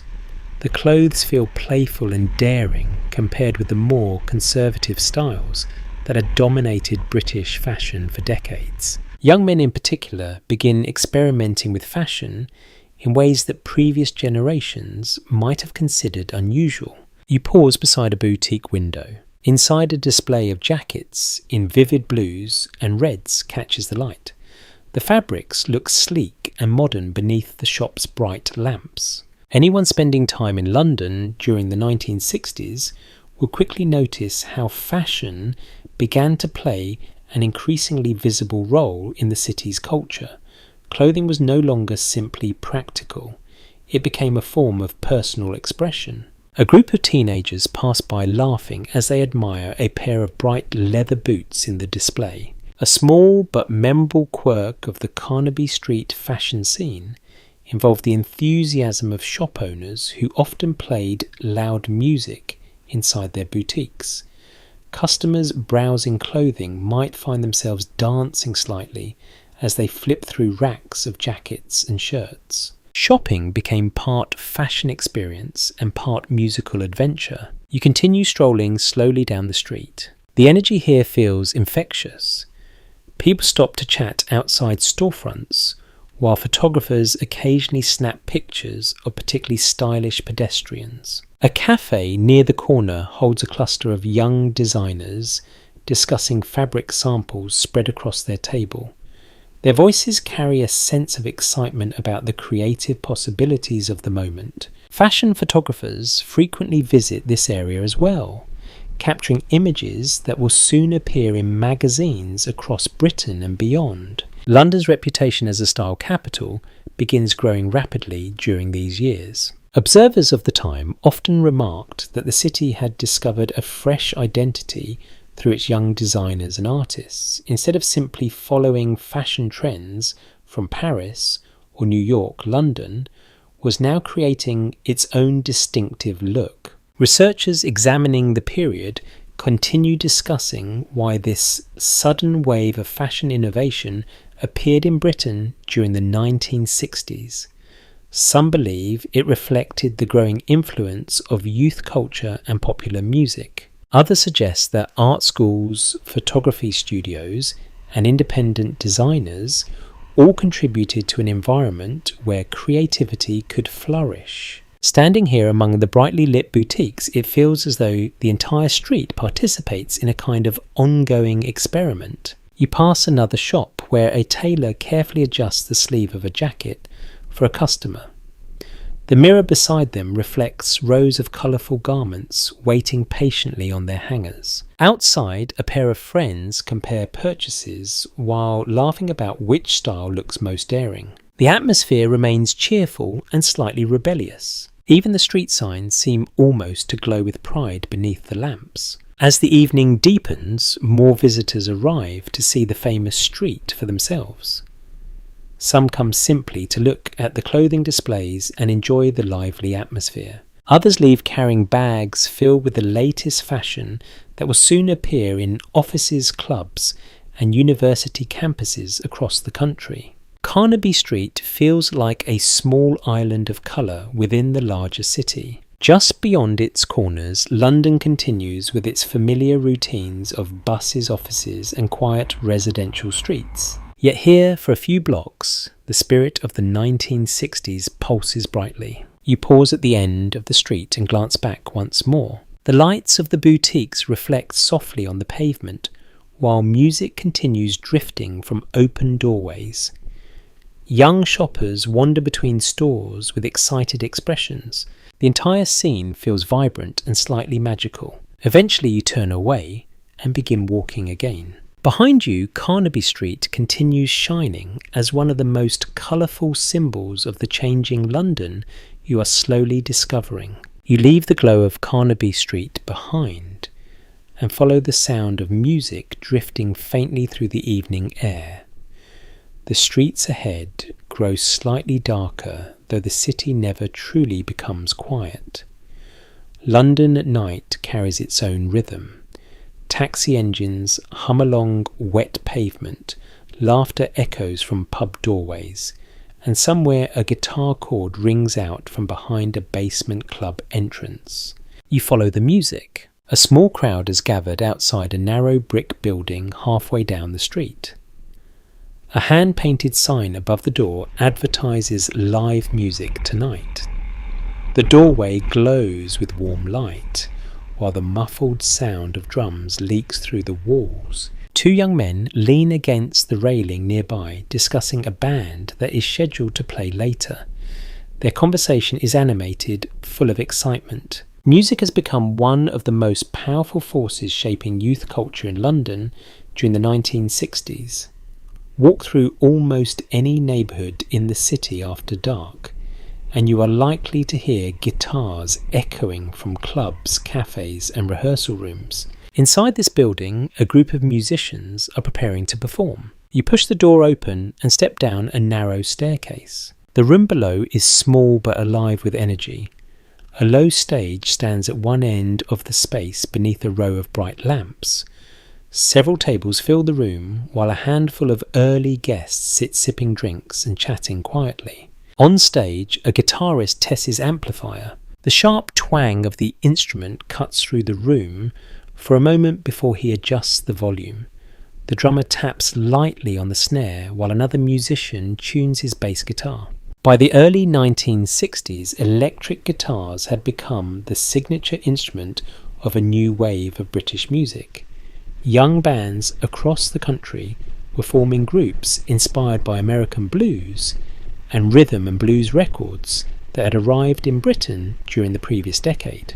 London quickly became one of the main gathering places for these musicians. You take a seat at a small table near the wall. The stage lights brighten slightly as the band begins their first song.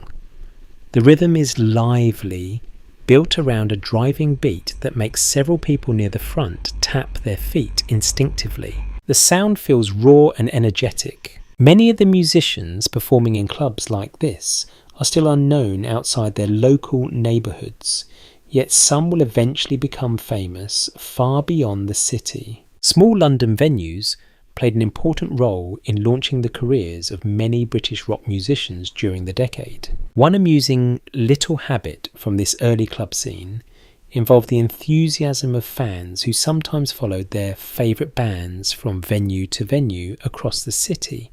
Certain devoted listeners became familiar faces in multiple clubs, cheering loudly whenever their preferred group stepped onto the stage. The band finishes their first song to a burst of applause. A young couple near the front begins dancing in the small space between tables. Their movements are energetic but slightly awkward as they try to keep up with the fast rhythm. The singer leans toward the microphone and announces the next number. More people continue arriving as the evening progresses. The room fills gradually with students, young office workers and curious music fans hoping to hear something exciting. London clubs during this period often felt like small laboratories of creativity.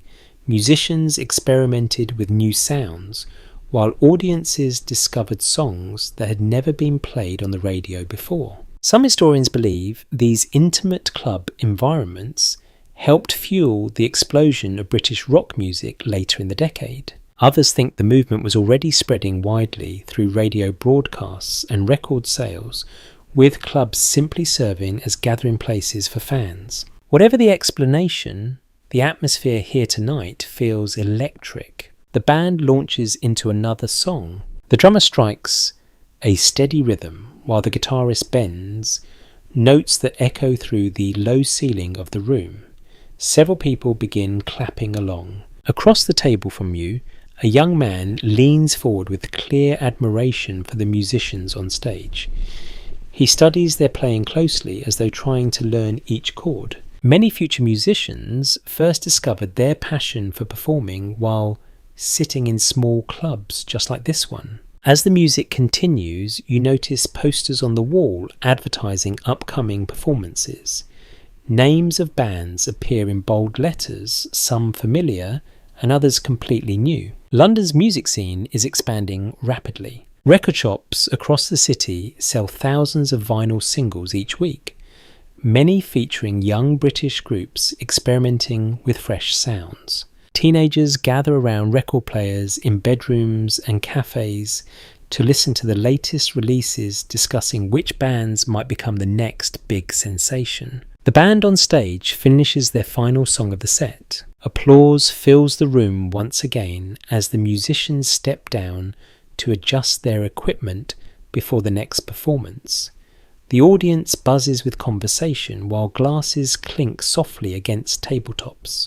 You remain seated for a moment, absorbing the lively atmosphere. Outside the club, London continues its nightly rhythm. Buses roll past the corner. Streetlights reflect on damp pavement. Somewhere in the distance, another band begins playing in a different basement venue. The city feels full of music tonight. Eventually, you rise from your seat and climb the narrow staircase back to street level. The cool night air greets you again as the door closes behind you. For a moment, you pause on the pavement, listening to the muffled beat still pulsing beneath the building. The sound fades gradually as you begin walking home through the lamplit streets of 1960s London, where the music of a new generation is slowly reshaping the cultural life of the city. The music from the basement club fades slowly behind you as you walk deeper into the evening streets. London at night feels gentler now. The busiest traffic has begun thinning, though the city never completely rests. A taxi rolls past, with its headlights cutting pale beams across the pavement, and somewhere a distant siren echoes briefly before disappearing again. You follow a quieter road lined with cafés and small restaurants. Groups of young people linger outside doorways, laughing and talking, with an ease that feels noticeably different from the reserved commuters you watched earlier in the day. Their conversations spill out onto the pavement in lively bursts of excitement. The younger generation in London during the 1960s is beginning to behave in ways that surprise many older residents. Clothing is brighter, music is louder, conversations carry a sense of bold confidence that reflects a new cultural mood spreading through the city. You pass a cafe window where several students sit crowded around a small table. Books and notebooks lie scattered between coffee cups, while someone sketches in a small drawing pad. Their discussion moves quickly from politics to music to the latest fashion trends. Anyone observing London in this decade would soon notice how strongly youth culture is shaping everyday life. Teenagers and young adults now influence music charts, fashion choices, and even advertising campaigns. Shops that once catered primarily to older customers are beginning to redesign their displays with younger shoppers in mind. You continue walking. Two girls pass by wearing brightly patterned dresses that would have seemed startling only a few years earlier. Their hairstyles are carefully shaped and their laughter echoes down the street as they hurry toward a nearby club. Across the road, a group of young men lean against a lamppost discussing the newest record released by a popular band. One playful little habit common among young Londoners during this period involves gathering around portable record players at parties or student flats. Friends would bring stacks of vinyl singles and take turns choosing songs, sometimes debating passionately over which band truly captured the spirit of the moment. Music becomes the soundtrack of youth itself. The pavement ahead leads you past a small cinema. Bright posters cover the entrance walls, advertising films that attract younger audiences, eager for new stories and bold characters. A small queue waits beneath the glowing sign, while the smell of buttered popcorn drifts faintly through the cool air. The city feels alive with conversation. In pubs and cafes, people continue discussing the changes happening around them. Some welcome the fresh creativity and energy that younger Londoners bring to the city. Others remain unsure about the rapid cultural shift taking place. The question of how dramatically youth culture transformed British society during the 1960s continues to interest historians today. Some researchers argue that the influence of young people reshaped everything from fashion to politics in a remarkably short time. Others believe the changes were more gradual, building slowly from trends that had already begun during the late 1950s. As you walk past the cinema entrance, a couple steps aside to read the film listings posted in the glass case. Their quiet conversation blends with the distant rhythm of music drifting from nearby clubs. London feels slightly restless tonight. Yet beneath the excitement there remains a familiar sense of routine. Older residents continue their usual evening habits. A man in a wool coat walks home carrying a folded newspaper beneath his arm. A shopkeeper lowers the metal shutter over his storefront as closing time approaches. The old and the new coexist within the same streets. You turn onto another road that leads gradually toward quieter residential blocks. The bright lights of entertainment districts begin to fade behind you. Street lamps line the pavement at regular intervals, casting soft circles of yellow light onto the ground. A pair of teenagers walk past humming the melody of a song that must have been playing inside one of the clubs earlier. Their voices carry a cheerful confidence that reflects the spirit of the decade. The cultural shift happening in London feels less like a sudden revolution and more like a quiet tide slowly reshaping the shoreline. Music, fashion, and new attitudes toward independence ripple through everyday life. Even simple things such as hairstyles or the way people greet one another seem slightly different from the traditions of earlier years. You reach a small park where several benches sit beneath tall trees. A group of students lounge on the grass discussing plans for the weekend. Their conversation drifts easily from art exhibitions to concerts happening later in the week. For many young Londoners, the city now feels like a playground of creativity. Art schools, music clubs, fashion boutiques, and photography studios offer endless opportunities to explore new ideas. The older buildings surrounding the park watch silently over these changing times, their stone walls carrying centuries of memories. You pause for a moment beside the iron gate at the park entrance. The breeze rustles the leaves above, while distant traffic murmurs softly beyond the trees. London continues evolving. Each night brings new songs, new fashions, and new conversations that gradually shape the city's identity. Eventually, you resume walking toward your bedsit. Behind you, the park grows quiet again, leaving only the faint hum of the city as the evening of another day in 1960s, London drifts gently toward night. You continue along the dim residential street as the sounds of clubs and cinemas gradually fade behind you. The city feels calmer here.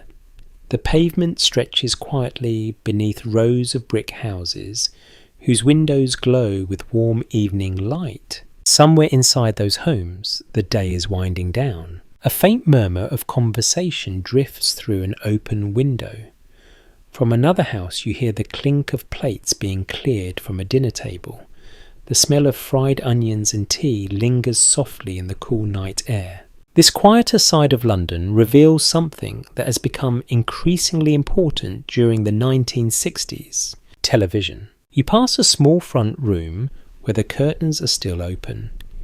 Inside, a family sits gathered round a television set that rests proudly in the corner of the room. The screen glows faintly while the silhouettes of the viewers lean forward with interest. By the early part of the decade, television had firmly established itself as a central feature of British home life. Families across the country were purchasing sets at an impressive rate, eager to watch news broadcasts, dramas, and entertainment programs from the comfort of their living rooms. A quick glance through the window shows a familiar evening scene. The father sits in an armchair while two children lie on the carpet in front of the screen. Their mother knits quietly beside the lamp as everyone watches the program unfolding in black and white images. Television in the early 1960s still carries a sense of novelty. Broadcast schedules are limited compared with the endless channels that will exist decades later. Yet when programs begin, many households pause their evening routines to watch together. You continue walking past another row of houses. Through several windows, you notice the same gentle glow of television screens flickering against the walls. The quiet voices of announcers and actors drift faintly onto the street. A small but charming habit often seen in these early television years involved families arranging their furniture carefully to face the set.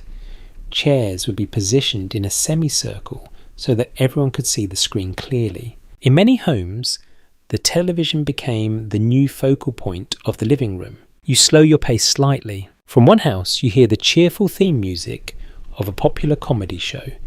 Laughter follows a moment later as the audience reacts to a joke. The television era is bringing shared national experiences into people's homes.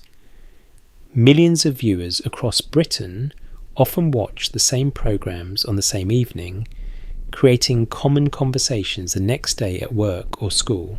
Inside another house, a group of teenagers sit cross-legged on the floor watching a music program.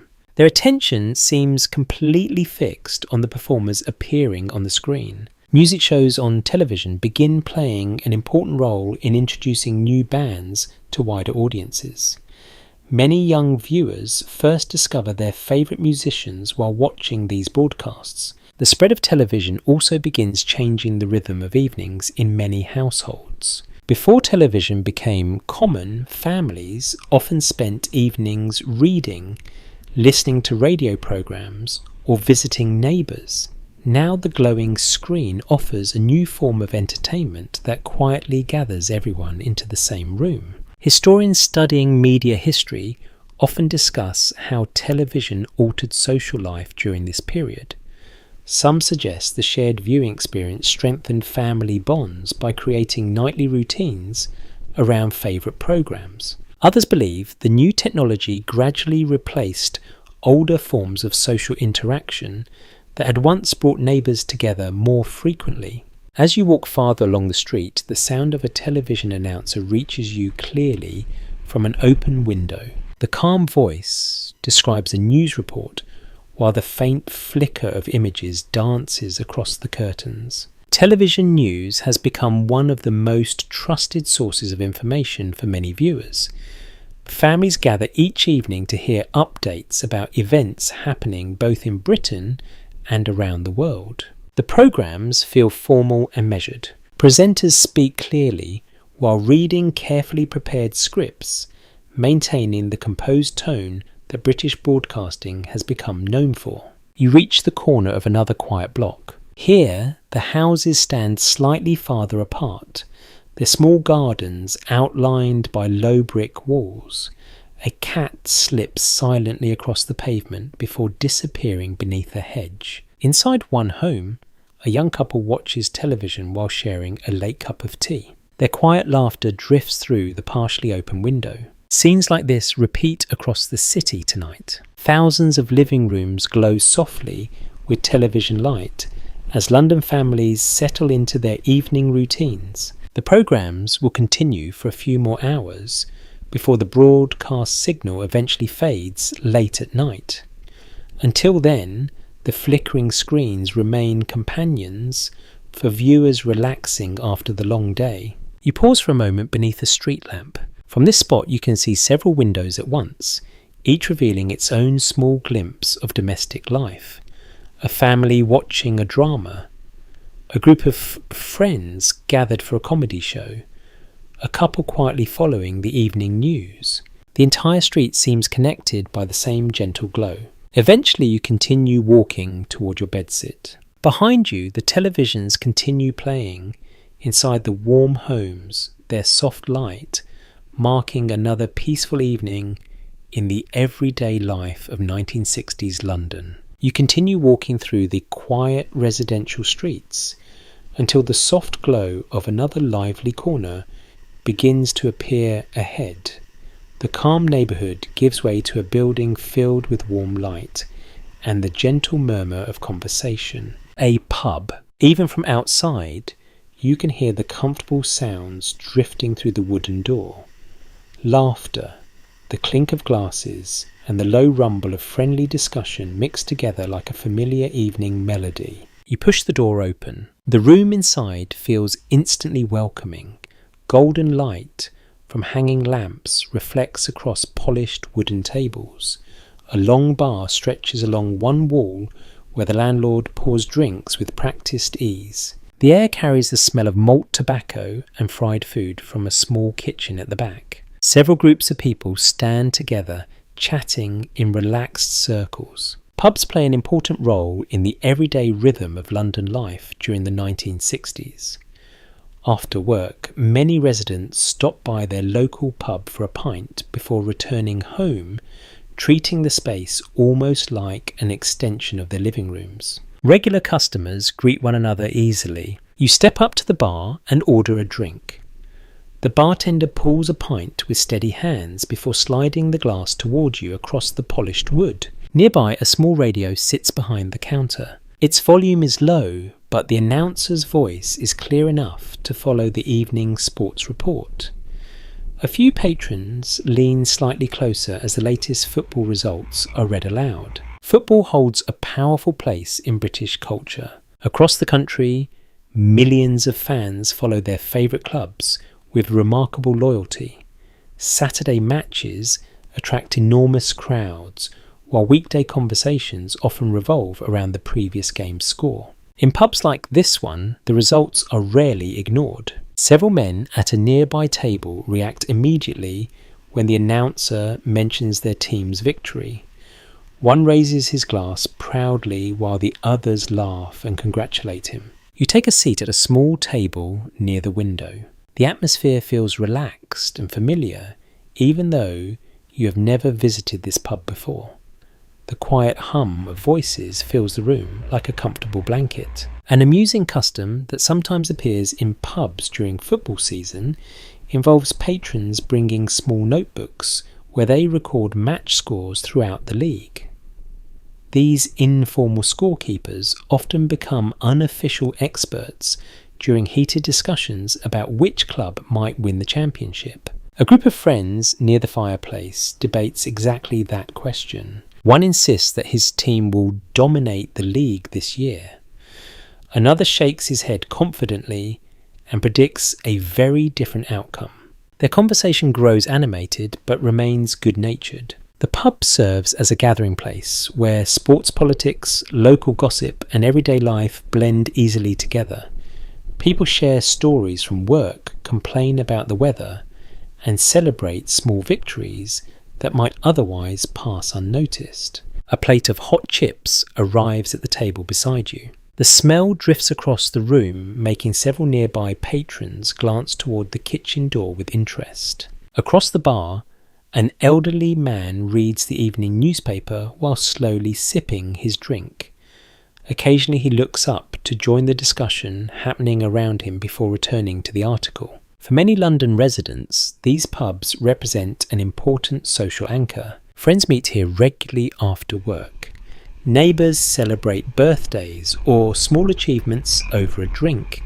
Even strangers can strike up conversations that feel friendly rather than intrusive. Some observers have suggested that the pub system helped maintain strong community connections in British neighbourhoods for generations. Others believe the tradition simply reflected the limited entertainment options available before television and modern nightlife expanded. Standing in this cosy room, however, the debate seems less important than the experience itself. The laughter, the warmth, the shared excitement over football scores all create a sense of belonging. The radio continues announcing match results. When a rival team's loss is reported, a small cheer rises from one corner of the room, while playful groans emerge from another. The reactions feel spontaneous and genuine. You sip your drink slowly while watching the scene unfold. The landlord moves easily between customers, refilling glasses and exchanging friendly remarks with familiar faces. His presence helps maintain the relaxed rhythm of the evening. Outside the window, the street remains quiet beneath the street lamps. Inside the pub, time seems to move more gently. Eventually, the sports report ends and the radio shifts to soft background music. Conversations return to everyday topics. Someone begins telling a long story that draws laughter from the entire table. The warmth of the room makes the cool night outside feel far away. After finishing your drink, you stand and thank the bartender. He nods with a friendly smile before turning to serve another customer waiting at the bar. You step back onto the pavement. The night air greets you again as the pub door closes softly behind you. From outside, you can still hear the muffled voices and laughter continuing inside. The pub remains lively, yet the street itself feels peaceful beneath the rows of glowing lamps. You continue walking toward home, leaving behind the cheerful gathering place where football scores, friendly debates and warm conversation have filled another ordinary evening in 1960s London. You leave the warm glow of the pub behind and continue along the pavement, the quiet night air settling gently around you. The streets here feel calmer again. The crowds from the music clubs and cafés have thinned, leaving only the occasional pedestrian walking beneath the street lamps. As you pass another row of houses, you notice several windows still glowing softly. Inside one home, a woman stands at the kitchen sink washing dishes while a small radio plays quietly on the counter. In another house, a young mother reads a bedtime story to two children sitting cross-legged on the floor. The everyday rhythm of family life continues behind these walls. Life for women in London during the 1960s is quietly changing in ways that many people are only beginning to recognise. For generations, most women have been expected to focus primarily on running households and raising children. Yet by the middle of the decade, that pattern is beginning to shift. More women are taking jobs outside the home than in earlier decades. Offices, shops, hospitals, and schools increasingly rely on female workers to keep their operations running smoothly. Walking through London during this time, you would often see women working as typists, nurses, teachers, shop assistants, and telephone operators. Earlier in the day, you noticed many of them inside the office building, where typewriters clicked steadily across the room. These jobs offer a level of financial independence that had been less common for previous generations. You continue strolling along the quiet street. A bus passes slowly at the end of the road, its interior lights revealing passengers heading home after late shifts or evening outings. In a nearby house, a young woman sits at a small desk studying notes from a training course. Education opportunities for women are expanding as universities and professional programs slowly open their doors to a wider group of students. Another house reveals a different scene. A man and woman stand together in the kitchen preparing tea while discussing the events of their day. Their conversation carries a relaxed tone that suggests shared responsibilities. The changing expectations surrounding work and family life during the 1960s have become a subject of much discussion among historians. Some researchers emphasize how the growing presence of women in the workforce helped reshape social and economic structures across Britain. Others point out that traditional household roles remained deeply rooted during the early part of the decade, meaning that many women balanced employment with a large share of domestic duties. You pause beside a small corner shop that is just closing for the night. The shopkeeper lowers the metal shutter while exchanging a final goodbye with a woman carrying a bag of groceries. Shopping itself often falls within the daily responsibilities of many women during this period.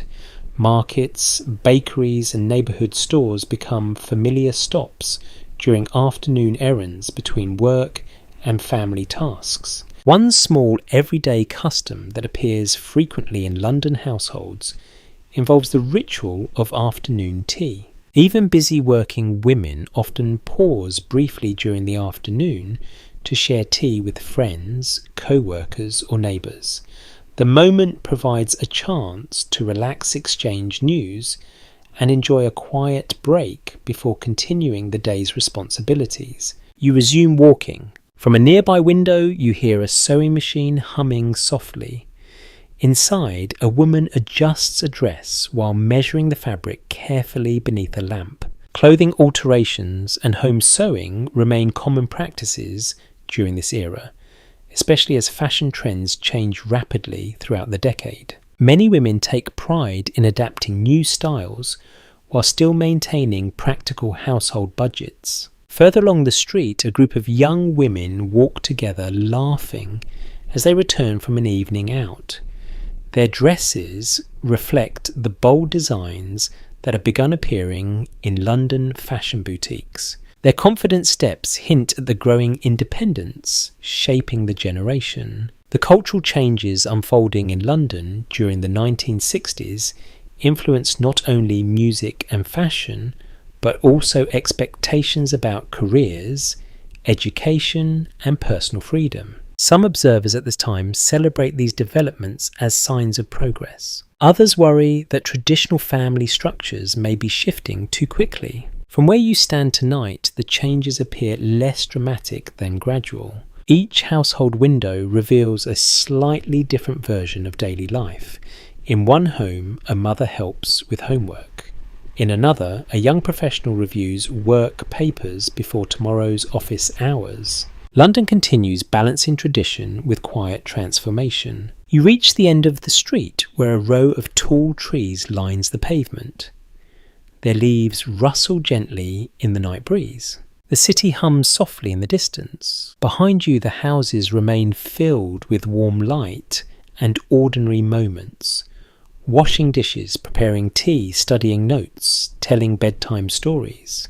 These small scenes form the foundation of everyday life in 1960s London. And as you continue walking through the calm streets toward your bedsit, it becomes clear that the changes shaping the city are unfolding, not only in clubs and fashion shops, but also within the quiet routines of homes across the capital. You continue walking through the calm neighbourhood streets, the steady glow of street lamps guiding your path. The night air feels cool but comfortable now, and the city has softened into a quieter version of itself. London never truly sleeps yet at this hour. Its energy settles into a gentle background hum. As you approach a wider road, you notice a tall brick building standing at the corner, a school. Even though the classrooms are dark at this hour, the building carries a quiet sense of activity, waiting to return with the morning sun. Rows of tall windows reflect the lamplight, and the playground gate rattles slightly in the breeze. During the day, places like this fill with the voices of hundreds of children. Education holds an increasingly important role in British society during the 1960s. Across the country, children attend school regularly, learning reading, writing, mathematics, and the many subjects that prepare them for adult life. Most London children spend their mornings inside classrooms, much like the ones behind these walls. You pause beside the iron fence and glance toward the playground. Faint chalk lines from earlier games remain visible on the pavement. A forgotten ball rests near one of the benches where students probably gathered during recess. School life in this era follows a structured rhythm. Students arrive each morning wearing simple uniforms that often include blazers, ties, and polished shoes. Lessons begin promptly, while teachers guide classes through carefully organised schedules. Anyone familiar with British schools of the time would recognise the importance placed on discipline and routine. Classrooms are arranged in neat rows of wooden desks. Teachers write notes on blackboards, while students copy them carefully into notebooks. The atmosphere tends to be orderly and respectful. Yet outside the classroom doors, childhood still finds its moments of freedom. One playful tradition remembered by many London students involves the games played during break time.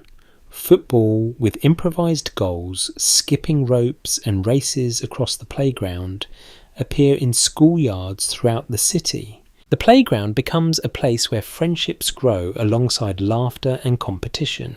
You imagine the scene earlier that afternoon. Children racing across the pavement, teachers standing near the doors watching carefully, the sound of a bell signalling the end of recess. Education during the 1960s is also slowly evolving. New discussions about teaching methods and educational opportunities begin emerging among policymakers and educators. Some believe schools should encourage greater creativity and independent thinking among students. Others remain committed to traditional structures that emphasize discipline and memorization. These differing viewpoints continue shaping debates about the future of education throughout the decade. You walk slowly along the fence beside the playground. Beyond the school building, rows of houses stretch into the distance where families settle into their evening routines. Some children inside those homes may still be finishing homework before bed. Others are likely already asleep, resting before another school day begins. For many young Londoners, the school system plays a major role in determining future opportunities. Examinations taken during the teenage years can influence which career paths become available. Some students continue their studies at universities or specialised training programs, while others enter the workforce soon after finishing their basic education. The choices made during these early years often shape the rest of a person's life. You reach the far end of the school grounds, where a tall oak tree stands beside the sidewalk. Its branches sway gently in the night breeze, casting soft shadows across the pavement. Across the road, a small group of teenagers walk past carrying school books under their arms. They speak quietly about an upcoming exam while occasionally laughing at something one of them says. The scene reminds you how every generation experiences school differently. Some students remember their classrooms with fondness, recalling inspiring teachers and loyal friendships. Others remember long lessons and strict rules that felt difficult to escape. Either way, the experience becomes part of growing up in the city. London in the 1960s contains thousands of schools scattered across its many neighbourhoods. Each one holds its own collection of stories. Lessons learned, friendships formed, ambitions discovered. The quiet building before you tonight will soon fill again, with voices, chalk dust, and the steady rhythm of learning. You continue walking along the road. The city grows even calmer now as midnight slowly approaches. A distant bus passes through an intersection while the occasional car glides along the nearly empty street. Behind you, the school remains silent beneath the lamplight. Yet in just a few hours, its doors will open again, welcoming another day of lessons for the young Londoners who represent the future of this constantly evolving city. And as you walk onward through the peaceful streets, you realise that the story of London is not written only by its famous musicians, designers and politicians. It is also shaped quietly in classrooms, where the next generation prepares to take its place within the life of the city. You leave the quiet school behind and continue along the lamplit street. The city has grown calmer now, yet London never completely sleeps. A distant train rumbles somewhere beneath the streets, and a taxi glides slowly through an intersection before disappearing into the night. Ahead of you, the character of the neighbourhood begins to change. The older brick houses gradually give way to something very different. A tall concrete building rises above the surrounding rooftops, its windows arranged in long straight rows that stretch toward the dark sky. A tower block. During the decades after the Second World War, London faced a serious housing shortage.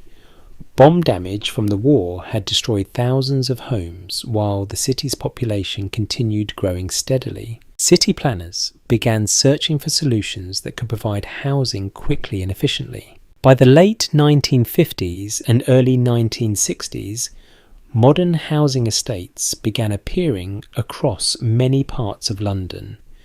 These developments often included tall apartment buildings made from concrete and steel, designed to accommodate hundreds of residents within a relatively small area. You walk closer to the building. Its exterior feels stark compared with the warm brick terraces you passed earlier.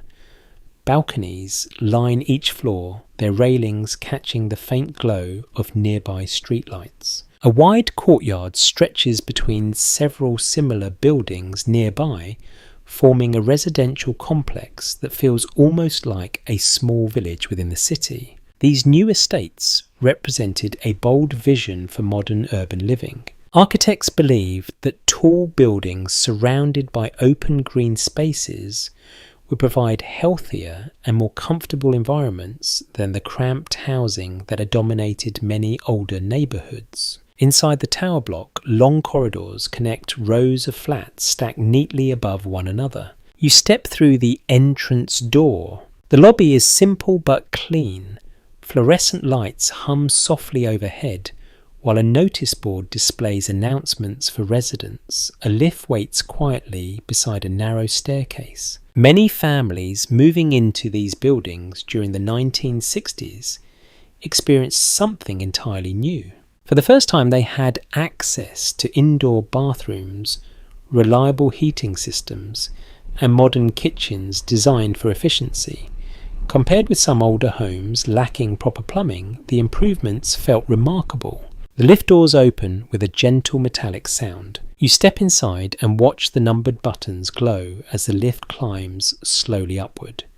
The movement feels steady, though slightly mechanical. A small but amusing habit developed among children living in tower blocks. Many of them treated the lifts like miniature amusement rides, pressing buttons for multiple floors, simply to experience the gentle rise and fall of the elevator again and again. Caretakers sometimes had to remind young residents that the lift was meant for practical travel rather than playful exploration. The lift stops on an upper floor. You step into a long corridor where identical doors line the walls. Soft light spills from beneath a few of them, suggesting that families inside are still awake. Somewhere behind one door, a radio plays quietly.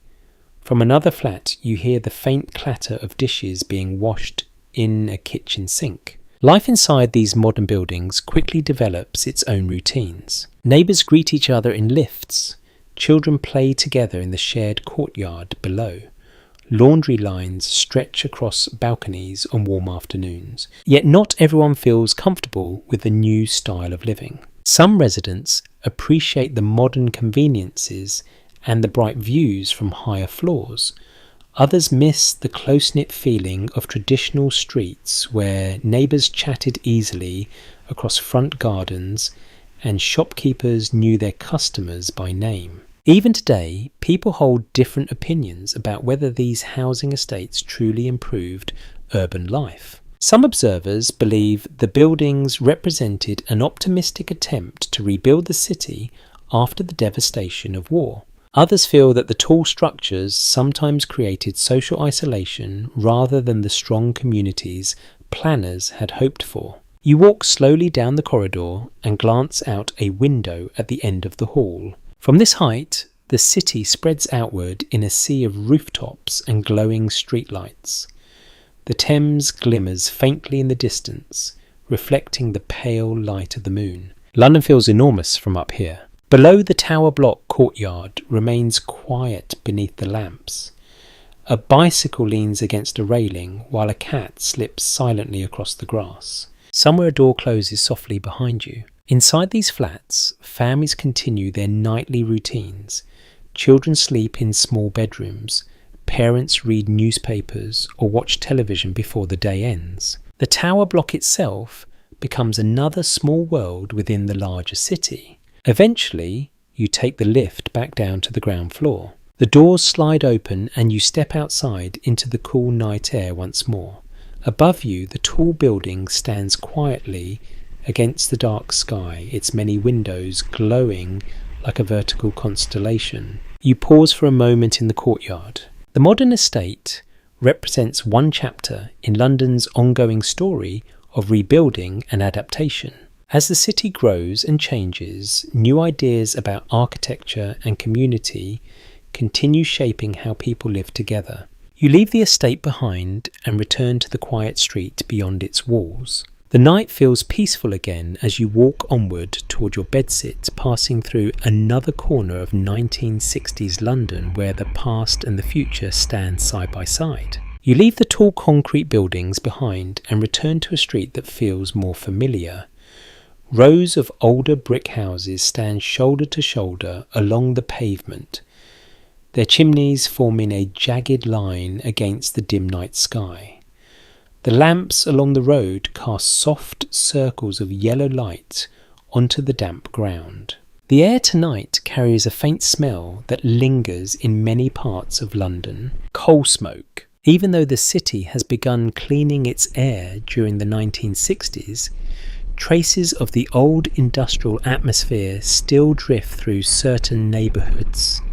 The scent is not overwhelming, but it reminds you that London's relationship with smoke and fog stretches far back into its history. You walk slowly along the pavement as the breeze stirs the haze above the rooftops. For generations, London had been famous for its thick fogs. Visitors often described them as yellow or brown clouds that rolled through the streets, sometimes so dense that pedestrians could barely see a few steps ahead. These heavy fogs were not simply natural weather. They formed when ordinary mist mixed with smoke from thousands of coal fires, burning in homes, factories and power stations across the city. The combination created a thick blanket of pollution that sometimes settled over London for days at a time. By the middle of the 20th century, millions of households still relied on coal to heat their homes.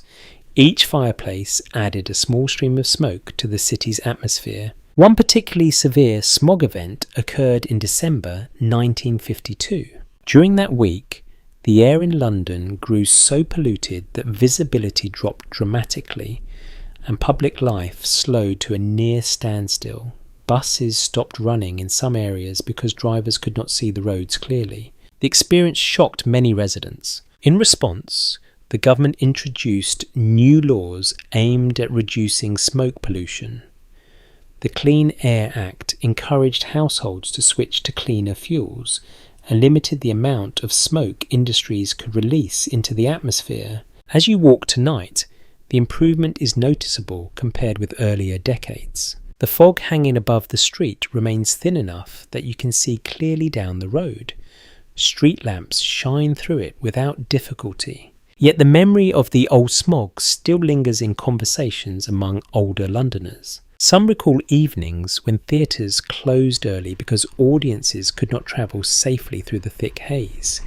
Others remember returning home with coats that smelled strongly of smoke after only a short walk outside. You pause beneath one of the streetlights and look up. The sky above the city appears slightly hazy, but the stars remain faintly visible. A small and curious habit from those earlier smoky years involved the way pedestrians navigated through dense fog. Some people carried small lanterns or flashlights during winter evenings to make themselves visible to others walking along the street. Policemen sometimes guided traffic using whistles and hand signals because drivers could barely see the road ahead. Tonight, however, the street feels calm and clear. A bus passes slowly at the end of the road, its headlights cutting bright beams through the gentle mist. The engine noise fades quickly as it continues towards another neighbourhood. You continue walking. From a nearby chimney, a thin trail of smoke rises quietly into the cool air. Many homes still use coal fires during the colder months, though cleaner fuels are gradually becoming more common. The effort to reduce London's pollution continues throughout the decade. Some observers believe the changes will eventually transform the city's environment completely. Others suspect that industrial growth might create new challenges for urban air quality in the future. Standing here beneath the quiet street lamp, the difference between past and present already feels significant. The city, once known for choking fog, is slowly reclaiming clearer skies. You pass a small park where the trees stand motionless in the still night air. Their branches form dark shapes against the dim sky, while a faint breeze rustles the leaves. Across the street, a man steps outside his house to shake ash from a small metal bucket used for his fireplace. The quiet clatter echoes briefly before he returns indoors. Even these small household routines contribute to the larger story of how London has changed over time. The city's famous fog may never disappear entirely, since natural mist still rises from the Thames on cool nights. Yet the heavy smoke that once darkened the sky is gradually fading into memory. You continue walking toward the familiar streets leading back to your bedsit. Behind you, the thin haze drifts gently above the rooftops, while the lamps continue glowing steadily along the pavement. London breathes more easily now than it did only a decade earlier. And as the quiet night stretches onward, the city rests beneath clearer air than many previous generations could ever remember. You continue along the pavement as the mist thins slightly around the street lamps. The night has grown quieter now, yet London still holds a steady pulse beneath its calm surface.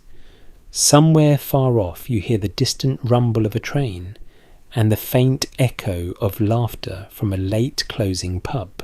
Soon the road ahead opens into a wider avenue. The buildings here are taller, their stone facades reflecting the yellow glow of street lights. A few cars move slowly through the intersection, their tyres whispering over the damp pavement. On the corner stands a small crowd gathered around a notice board. You walk closer and notice several posters pasted along the wall. Some advertise concerts and public meetings. Others call attention to political demonstrations scheduled for the coming week. London in the 1960s is not only a centre of music and fashion, it is also a place where political voices grow louder. Public debate fills newspapers, university lecture halls, and gatherings in city squares. People begin speaking more openly about global events, social reforms, and the future direction of British society. Students in particular play a visible role in these conversations. Universities across the country see an increase in student activism as young people question established traditions and government policies. In London, demonstrations occasionally gather in well-known public spaces where crowds listen to speakers and carry signs expressing their views. You pause near the posters and read one announcing a public meeting about international affairs. The subject reflects a growing awareness of world events. During the 1960s, global tensions between powerful nations shape daily news reports. The Cold War influences politics across Europe, America, and beyond. Even ordinary citizens in London follow these developments closely through newspapers and radio broadcasts. Another poster calls for support of social reforms within Britain itself. The decade brings discussions about civil rights, labour conditions, and educational opportunities. Political movements begin exploring how the country might adapt to a changing world. Across the street, a group of young people stand talking animatedly about one of these issues. Their voices carry a mixture of passion and curiosity. Political participation in Britain has long included peaceful demonstrations where citizens gather to express their opinions. London offers several well-known locations where such gatherings regularly occur. Trafalgar Square, for example, often hosts rallies where speakers address crowds from temporary platforms while listeners stand beneath the towering column at the centre of the plaza. Hyde Park also contains a famous area called Speaker's Corner. There individuals can stand on small platforms or wooden boxes to deliver speeches about almost any subject imaginable. Curious passers-by sometimes stop to listen while others challenge the speaker with questions. One amusing detail from this tradition involves the creativity of some speakers who decorate their small platforms with colourful signs or banners to attract attention from the crowd. A particularly enthusiastic speaker might draw a circle of listeners simply by raising his voice above the surrounding noise. You imagine the scene during a busy afternoon. Crowds gathered beneath the open sky voices debating politics, philosophy and social change while pigeons flutter overhead. Evenings like tonight feel calmer. The posters on the wall flutter gently in the breeze while the street remains mostly quiet. The role of public protest during the 1960s continues to interest historians today. Some scholars suggest the decade marked an important turning point when younger generations began expressing their views more openly about government decisions and social policies. Others believe that Britain's tradition of public debate had always existed and that the events of the 1960s simply brought renewed attention to those long-standing democratic habits. Standing here on the quiet corner, the discussion seems far away from the peaceful street around you. Yet the posters remind you that beneath London's calm daily routines, many conversations about the future continue unfolding. You resume walking along the avenue. A policeman stands at the intersection directing a small amount of late-night traffic. His calm gestures guide the cars through the crossing while a double-decker bus rolls slowly past. The city carries on. In cafés, universities, and meeting halls, discussions about politics and society continue shaping the ideas of the decade. Students write pamphlets, journalists publish editorials, and citizens gather to share opinions. All of these voices contribute to the ongoing story of London. You pass another lamppost where a single poster remains, partly loose, its corner flapping gently in the wind. Beyond it, the street grows quieter again. London's political conversations may fill the daytime air with passionate debate, But tonight the city rests beneath the steady glow of streetlights as you continue your walk home through the calm streets of the 1960s. You continue walking down the quiet avenue, leaving the posters and political notices behind. The street ahead feels calm again, though the distant hum of the city still lingers beneath the night air. A taxi passes slowly at the intersection while its headlights slide across the stone walls of nearby buildings. The world beyond London is rarely quiet during the 1960s. Even here in these peaceful streets, global tensions occasionally drift into everyday life through newspaper headlines and radio broadcasts. People living in the city hear frequent updates about distant negotiations, military alliances, and uneasy rivalries between powerful nations. The Cold War forms the backdrop of much of the decade. Although London itself remains far from any battlefield, the awareness of nuclear weapons and international conflict hangs quietly in the background of public discussion. Earlier in the evening, you heard the calm voice of a newsreader describing events happening thousands of miles away. Those reports are part of a routine that many families follow every day. People gather around radios or television sets to hear the latest updates from across the world. You walk past a small newspaper kiosk that still glows under a single lamp. Stacks of evening papers remain on display. Bold headlines discuss diplomatic meetings, scientific achievements, and occasional warnings about tensions between major world powers. Londoners during this period often follow international affairs closely. Britain plays an active role in global politics, maintaining alliances with other Western nations, while navigating the complicated realities of the Cold War. At times the news feels distant, yet there are moments when global anxieties become more visible in daily life. During certain years of the decade, civil defence pamphlets appear in homes and public buildings, explaining what citizens should do during emergencies. These booklets describe procedures for finding shelter, storing supplies, and staying informed through official broadcasts. Some families read the instructions carefully. Others place the pamphlets quietly in drawers and continue with their routines. A curious detail remembered by some London residents involves the way children occasionally treated those pamphlets as though they were adventure guides. The drawings of shelters and emergency kits sparked imaginative games about secret bunkers and survival missions. Adults usually smiled at the playful interpretations. For most people, the possibility of nuclear conflict remains something difficult to fully imagine. You pass another row of houses where several windows remain lit. Inside one living room, a couple sits together watching the late evening news.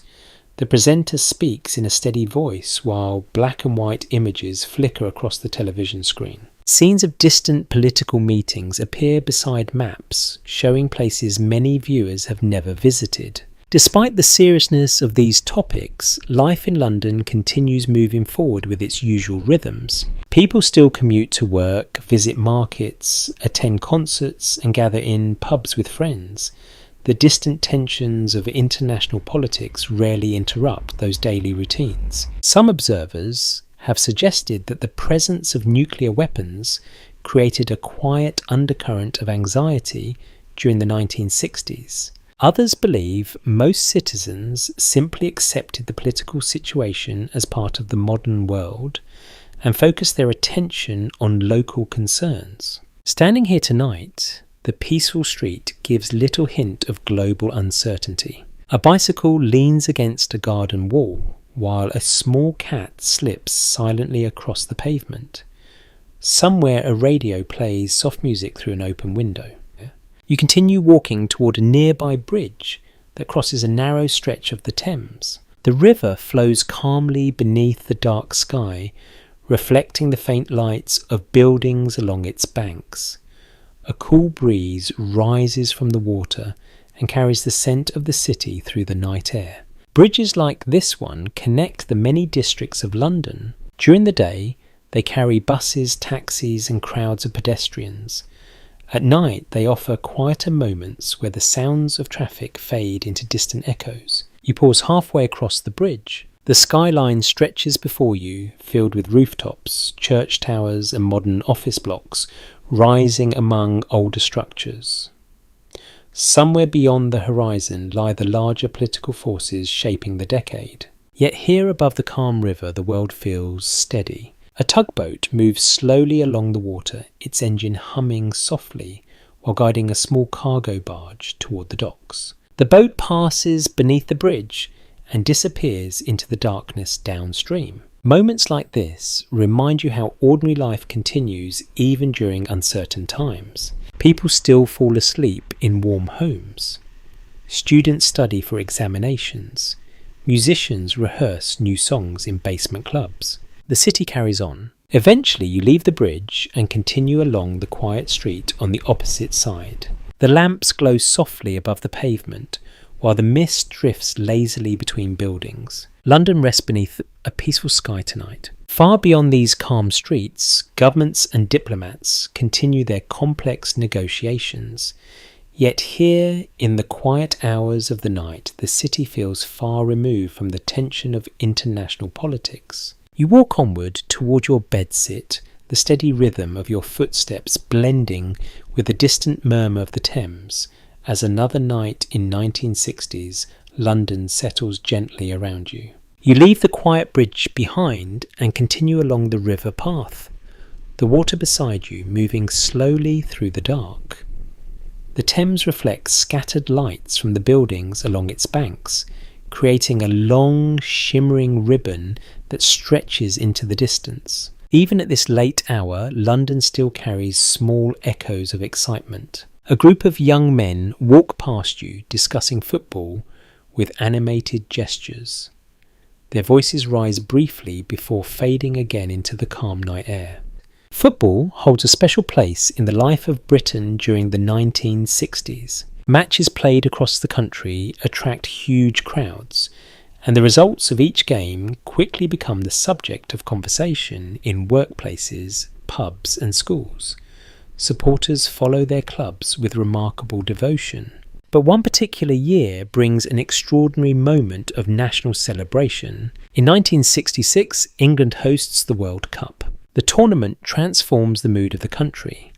Stadiums fill with cheering fans while newspapers publish daily updates on the progress of the teams competing for the trophy. London becomes one of the focal points of the excitement. Matches take place in famous stadiums where thousands gather to watch the action unfold. Radios and televisions broadcast every moment to millions of listeners and viewers across Britain. You imagine the scene during those summer days. Crowds filling the streets outside sports shops, where televisions display the games through the windows. Groups of supporters gathering in pubs to follow each match while cheering loudly at every goal. The atmosphere grows even more intense as England advances through the tournament. Each victory fuels growing optimism among supporters who begin to believe that their team might achieve something remarkable. A small but memorable habit develops during those weeks. Children across London start organising their own football matches in parks and schoolyards, imitating the moves of their favourite players. Makeshift goalposts appear between trees and lampposts as young fans recreate the excitement they have seen on television. The tournament reaches its dramatic conclusion at Wembley Stadium. The final match between England and West Germany captures the attention of the entire nation. Millions watch from their living rooms while others crowd into pubs and community halls where televisions have been placed for public viewing. The game proves thrilling. Goals are scored. The tension rises with each passing minute. Supporters lean forward in their seats as the match extends into extra time. When England finally wins the championship, the celebration spreads instantly across the country. London erupts with joy. Car horns echo through the streets. Crowds gather in public squares, waving flags and singing songs of victory. Even those who normally pay little attention to football find themselves caught up in the excitement of the moment. You continue walking along the river while imagining the cheers that once filled these same streets. That victory remains one of the most cherished sporting memories in British history. Yet discussions about the famous final match still continue many years later. One particular goal scored during extra time becomes the subject of endless debate among football fans. The ball struck the crossbar and bounced downward near the goal line before being declared a score by the referee. Some spectators insisted that the ball had fully crossed the line. Others remained convinced that it had not. Even today, the moment remains one of the most talked about decisions in football history. Standing beside the calm river tonight, the passionate arguments seem almost distant compared with the quiet water flowing beneath the bridge. But during that summer of 1966, the excitement felt very real. The tournament created a shared experience for millions of people who celebrated together across the country. You pass a small riverside pub where the lights are still on. Inside, a handful of late-night customers sit talking softly while a radio plays in the background. Perhaps the conversation tonight includes memories of that famous match. Football stories have a way of lasting for generations. You continue along the path where the city grows quieter with each step. Above you, the moon shines faintly through thin clouds drifting over the rooftops. The river carries the reflections of those clouds like pale brushstrokes across its surface. London tonight feels peaceful again. Yet the memory of those joyful celebrations still lives within the city. Moments when crowds filled the streets, strangers embraced in shared excitement, and a sporting victory briefly united an entire nation. Eventually the path turns away from the river and leads back towards the residential streets near your bedsit. Behind you, the Thames continues flowing through the heart of London, carrying with it the echoes of cheers that once rang across the city during one unforgettable summer evening in 1966. You leave the river path and turn into another lively part of the city where the night still glows brightly. The calm water of the Thames fades behind you, replaced by the sparkle of neon signs and illuminated shop windows. Here the evening has not yet slowed. Instead, it feels as though the night has only just begun. The street ahead leads towards Soho. Even if you had never heard the name before, the atmosphere would quickly tell you that this neighbourhood holds a special place in London's nighttime life. Music drifts from several directions at once. Jazz notes float through one doorway while laughter spills from a cafe a few steps farther along. The pavements remain busy. Couples stroll beneath the lights while groups of friends pause to read posters advertising late-night performances.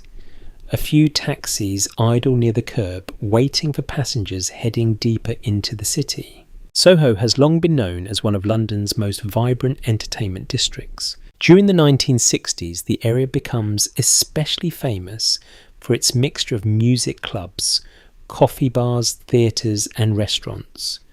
Artists, musicians, writers and curious visitors often gather here in search of inspiration or simply an exciting evening. You pass a narrow doorway where a glowing sign advertises live jazz. Inside the club, a trumpet begins playing a slow melody that carries onto the street. The sound feels smooth and relaxed, drifting through the cool night air like a quiet invitation. Many jazz musicians perform in small Soho venues during this period. These intimate clubs allow audiences to sit close to the stage while the performers improvise new melodies. The atmosphere tends to be relaxed and slightly mysterious, with dim lighting and small round tables scattered around the room. You continue walking along the street. The smell of strong coffee and freshly baked pastries drifts from a nearby cafe. Several young people sit outside despite the cool air, discussing music and art while sketching ideas in notebooks. Coffee bars have become popular meeting places for London's creative community. Unlike traditional pubs, These cafes often remain open later into the night and attract students, writers and musicians who prefer conversation over pints of beer. A small but memorable custom develops in some of these cafes. Owners sometimes install jukeboxes filled with the newest records, allowing customers to choose songs while they sip their drinks.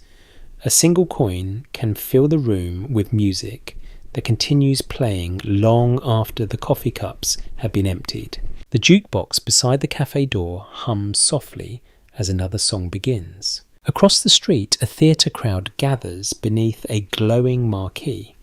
Tonight's play has just finished and the audience spills out onto the pavement discussing the performance with animated voices. London's theatre scene thrives during the 1960s. The city's stages host a wide variety of productions ranging from classic Shakespeare plays to modern dramas exploring new social themes. Many actors who begin their careers in small theatre companies eventually gain national fame. The cultural energy of Soho draws people from many different backgrounds. You might see painters discussing exhibitions beside journalists writing notes for tomorrow's newspaper columns.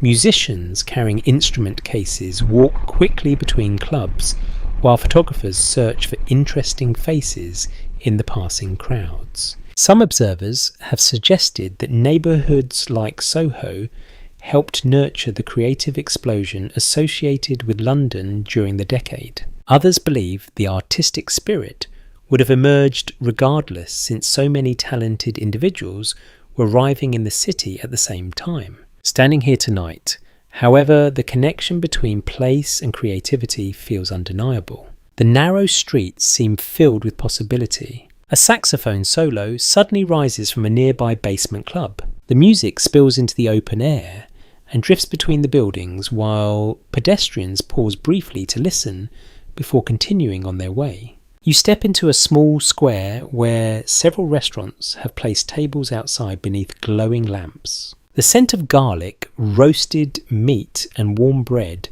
fills the air. Diners sit close together, enjoying late meals while waiters move gracefully between tables. Soho's restaurants reflect the increasingly international character of London during the 1960s. Italian cafes, French bistros and other European eateries introduce new flavours to the city's culinary landscape. For many Londoners, these establishments offer a chance to taste foods that once seemed exotic or unfamiliar. The night continues unfolding around you. Musicians tune instruments inside nearby clubs, while theatre patrons discuss their favourite scenes from the evening's performance. Taxis come and go as visitors move between different parts of the neighbourhood. Eventually, you step away from the busiest street and follow a quieter road leading back towards your bedsit. Behind you, the lights of Soho still shimmer brightly against the dark sky. Music continues playing in the clubs. Coffee cups clink softly inside the cafes. Laughter echoes through the narrow streets. Yet as you walk farther away, the sounds fade gently into the distance. Another lively evening in London's famous nightlife district carries on behind you while the city slowly prepares for the quieter hours before dawn. You leave the glowing streets of Soho behind and turn toward a quieter road where the crowds thin and the night deepens. The lively music and cafe chatter fade slowly with each step until only the softer sounds of the city remain. London after midnight feels different. The pavements that carried busy crowds only a few hours earlier now hold only scattered footsteps. A newspaper bundle waits outside a closed shop door for the morning delivery. Somewhere a distant radio plays faint music through an open window. You reach a bus stop beneath a tall street lamp. The sign above the shelter lists the final routes that still run this late at night. A handful of passengers stand waiting quietly. One man checks his watch while a young woman wraps her coat more tightly around her shoulders. Public transport never completely stops in London, but the pace slows as the night grows later. By the mid-20th century, the underground trains generally finished their final journeys shortly after midnight. Anyone travelling later often relies on night buses that wind through the sleeping neighbourhoods of the city. You sit on the wooden bench beneath the shelter. A faint rumble begins approaching along the road. Moments later, a bus appears in the distance, its headlights glowing brightly against the dark pavement. The vehicle slows and pulls up beside the stop with a soft hiss of brakes. You climb aboard. Inside the bus, only a few passengers occupy the seats. A nurse returning home after a late hospital shift sits near the front. Two young men speak quietly about the music they heard earlier that evening. The conductor moves slowly down the aisle collecting fares. Night buses have their own quiet atmosphere.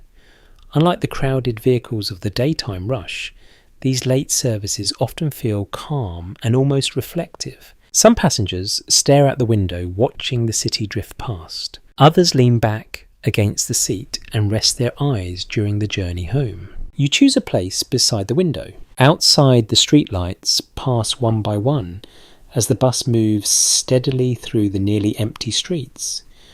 Shop shutters remain closed while the occasional taxi glides past on its way to another part of the city.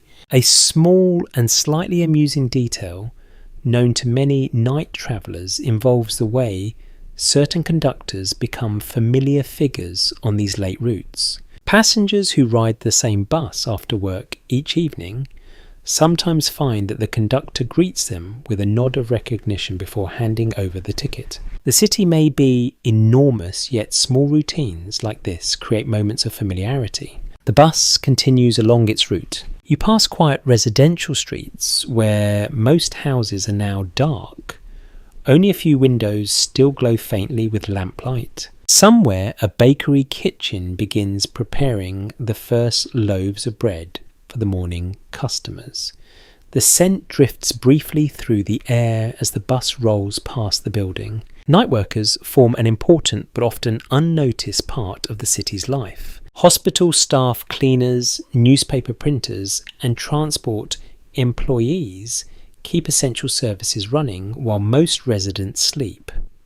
Their routines unfold in the quiet hours when London appears almost peaceful. The bus turns onto a wider avenue. A police car waits at a traffic light while its driver watches the nearly empty road. When the light changes, both vehicles continue on their separate paths through the silent city. Looking out the window, it becomes easy to wonder whether London ever truly rests. Some people insist that the city never sleeps at all. They point to the night workers, the buses still moving through dark streets, and the cafés that remain open long after midnight. Others believe the city simply changes character once the crowds disappear. The noise fades, the pace slows, London becomes calmer, revealing a quieter personality hidden beneath its daytime energy. You continue watching the streets glide past the window. The reflections of street lamps ripple across puddles left from earlier rain. A lone cyclist pedals steadily along the pavement while carrying a stack of newspapers tied neatly to the back of his bicycle. Soon the bus approaches your stop. You ring the bell, and the driver guides the vehicle toward the curb. The doors open and you step down onto the pavement. The cool night air greets you again. Behind you, the bus pulls away and disappears down the road, its red tail lights shrinking into the distance. Your bedsit lies only a short walk from here. The streets around you remain calm beneath the steady glow of street lamps. Somewhere a clock strikes the late hour, while a soft breeze moves gently between the buildings. You walk the final stretch toward home. London has settled into its quietest moment before dawn, when the city pauses briefly between the end of one day and the beginning of the next. And in these peaceful streets, the long story of another ordinary night in 1960s, London continues unfolding one quiet step at a time. You continue along the quiet street toward your bedsit, the night air cool and calm around you. The city feels as though it is holding its breath between the fading energy of the evening and the slow arrival of dawn. London at this hour is almost peaceful. The street lamps glow steadily while their reflections shimmer faintly on damp pavement. A few windows still show light behind curtains, but most homes have already slipped into darkness. By the time the weekend arrives, however, this same neighbourhood will look quite different. Sunday in London carries its own rhythm. You imagine the scene as morning sunlight spreads gently across the rooftops. Church bells begin ringing across the city, their familiar chimes drifting through the streets and parks. Families step outside dressed neatly, some heading toward nearby churches, while others prepare for a quiet day with relatives. For many Londoners during the 1960s, Sunday remains a day shaped by long-standing traditions. Shops in many neighbourhoods close their doors for most of the day. Streets grow noticeably quieter as fewer buses and delivery trucks pass along the roads. The pace of life slows in a way that feels almost ceremonial. You turn onto another street lined with tall trees. During the week, these pavements fill with commuters rushing toward offices and shops. But on Sunday morning, the same sidewalks often remain nearly empty. A father might walk slowly beside his children while carrying a folded newspaper beneath his arm. An elderly couple may stroll toward the local church while greeting neighbours along the way. The day feels unhurried. Church attendance continues to play an important role in many communities during this period.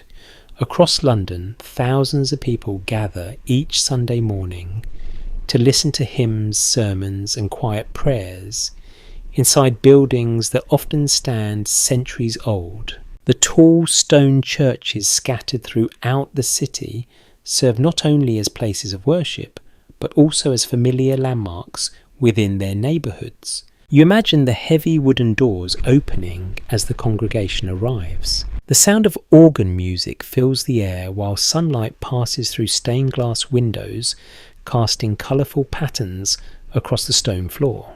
Outside the churchyard, the street remains calm. A small and endearing habit remembered by many families involves the tradition of the Sunday roast. After the morning service, families often return home to prepare a large midday meal featuring roasted meat, potatoes, vegetables, and rich gravy.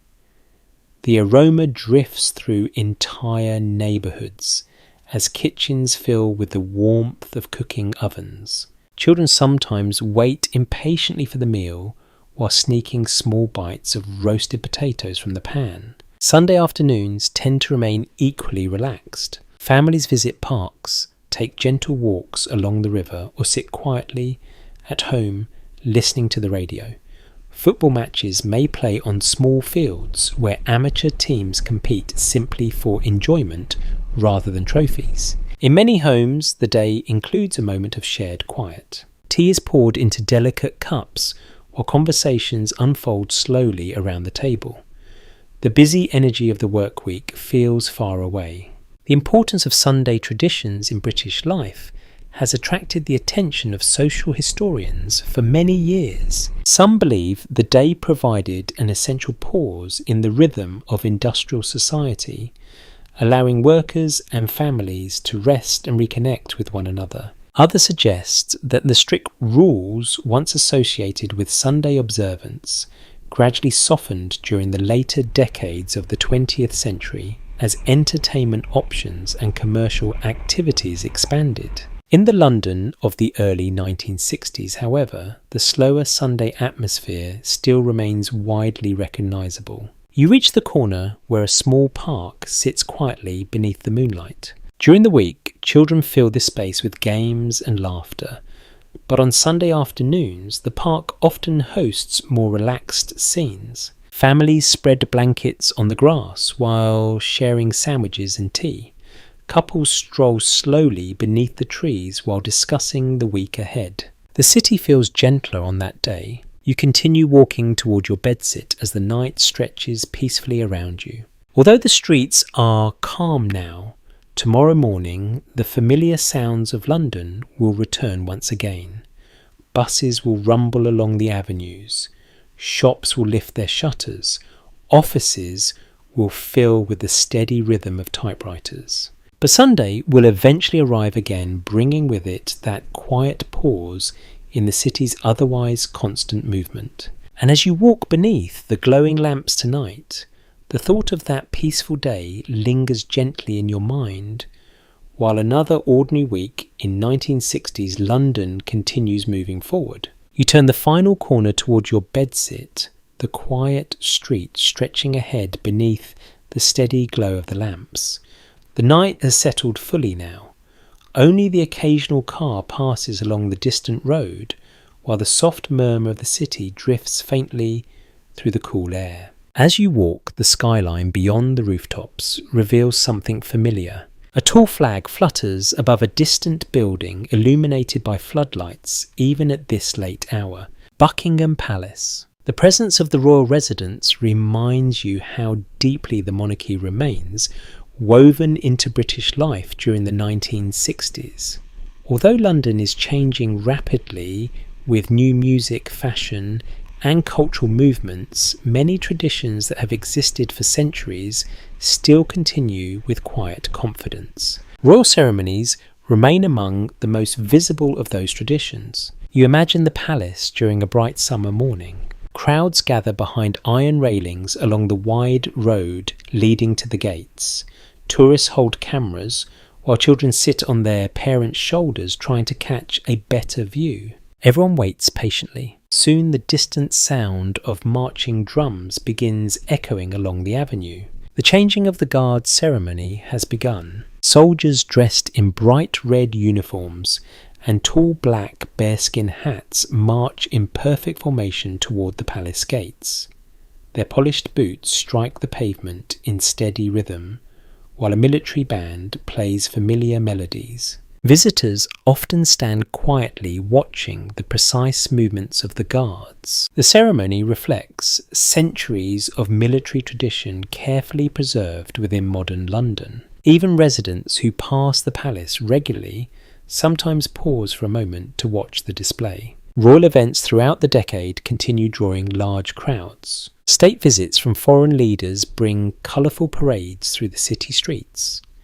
Carriages roll past cheering spectators, while police officers guide the procession along carefully planned routes. Another memorable tradition occurs each year during the monarch's official birthday celebration. On that day, a grand military parade known as Trooping the Colour unfolds along the wide boulevard near the palace.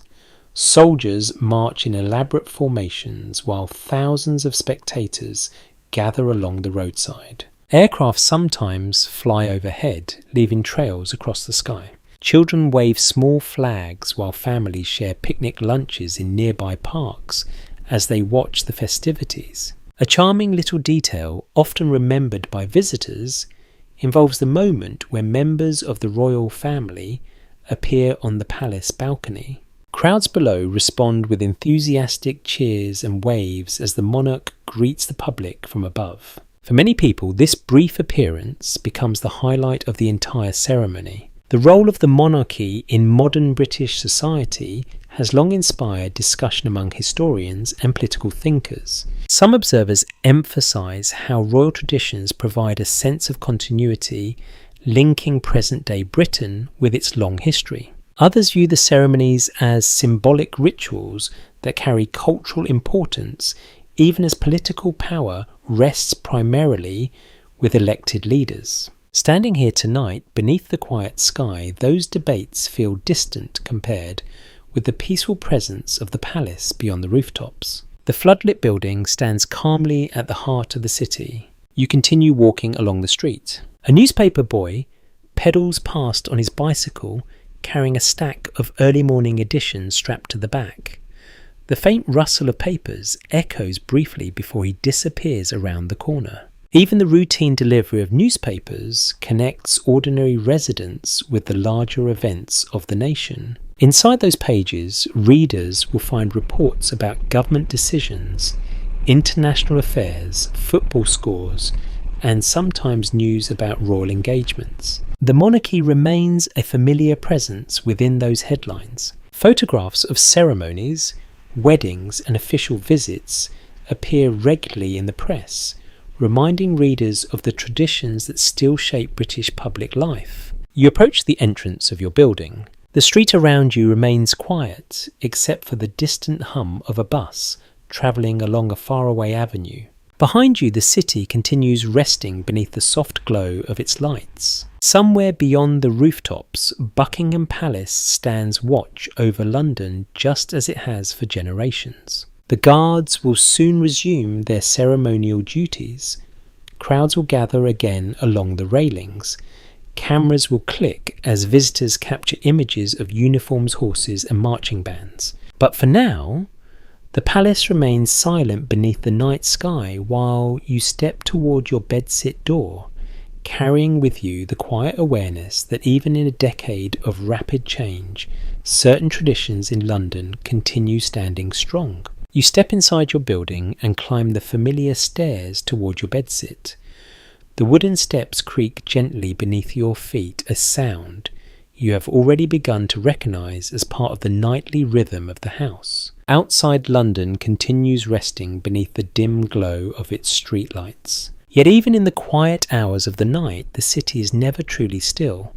Change moves through it constantly, sometimes in dramatic bursts, and sometimes in ways so gradual that only time reveals the difference. You pause for a moment at the window halfway up the staircase. From here, you can see across several rooftops toward a distant part of the city where a tall construction crane stands, frozen against the sky. Its metal arm stretches over a half-finished building, waiting for the morning when workers will return to continue their work. Scenes like this are becoming increasingly common throughout London during the 1960s. Large sections of the city are being rebuilt and modernised. Old buildings damaged during the war are replaced with newer offices, apartment blocks and shopping centres designed for a rapidly changing world. The skyline itself begins to evolve. Steel frames rise where bomb sites once remained empty. Architects experiment with new materials such as glass and concrete, while engineers design structures that reach higher than many of the older buildings surrounding them. Walking through London during this decade often means passing construction sites where workers guide cranes, pour concrete and carefully assemble the skeletons of future buildings. You continue climbing the stairs until you reach your floor. Down the corridor, the quiet glow of a single light bulb stretches along the ceiling. Most of the other tenants have already gone to sleep. Before entering your room, you glance once more through the narrow hallway window. In the distance, you can see the lights of another building project. Children living near some of these construction sites sometimes treat the fenced areas like mysterious playgrounds during the day. The piles of wooden boards and metal beams spark imaginative games about secret fortresses and hidden tunnels.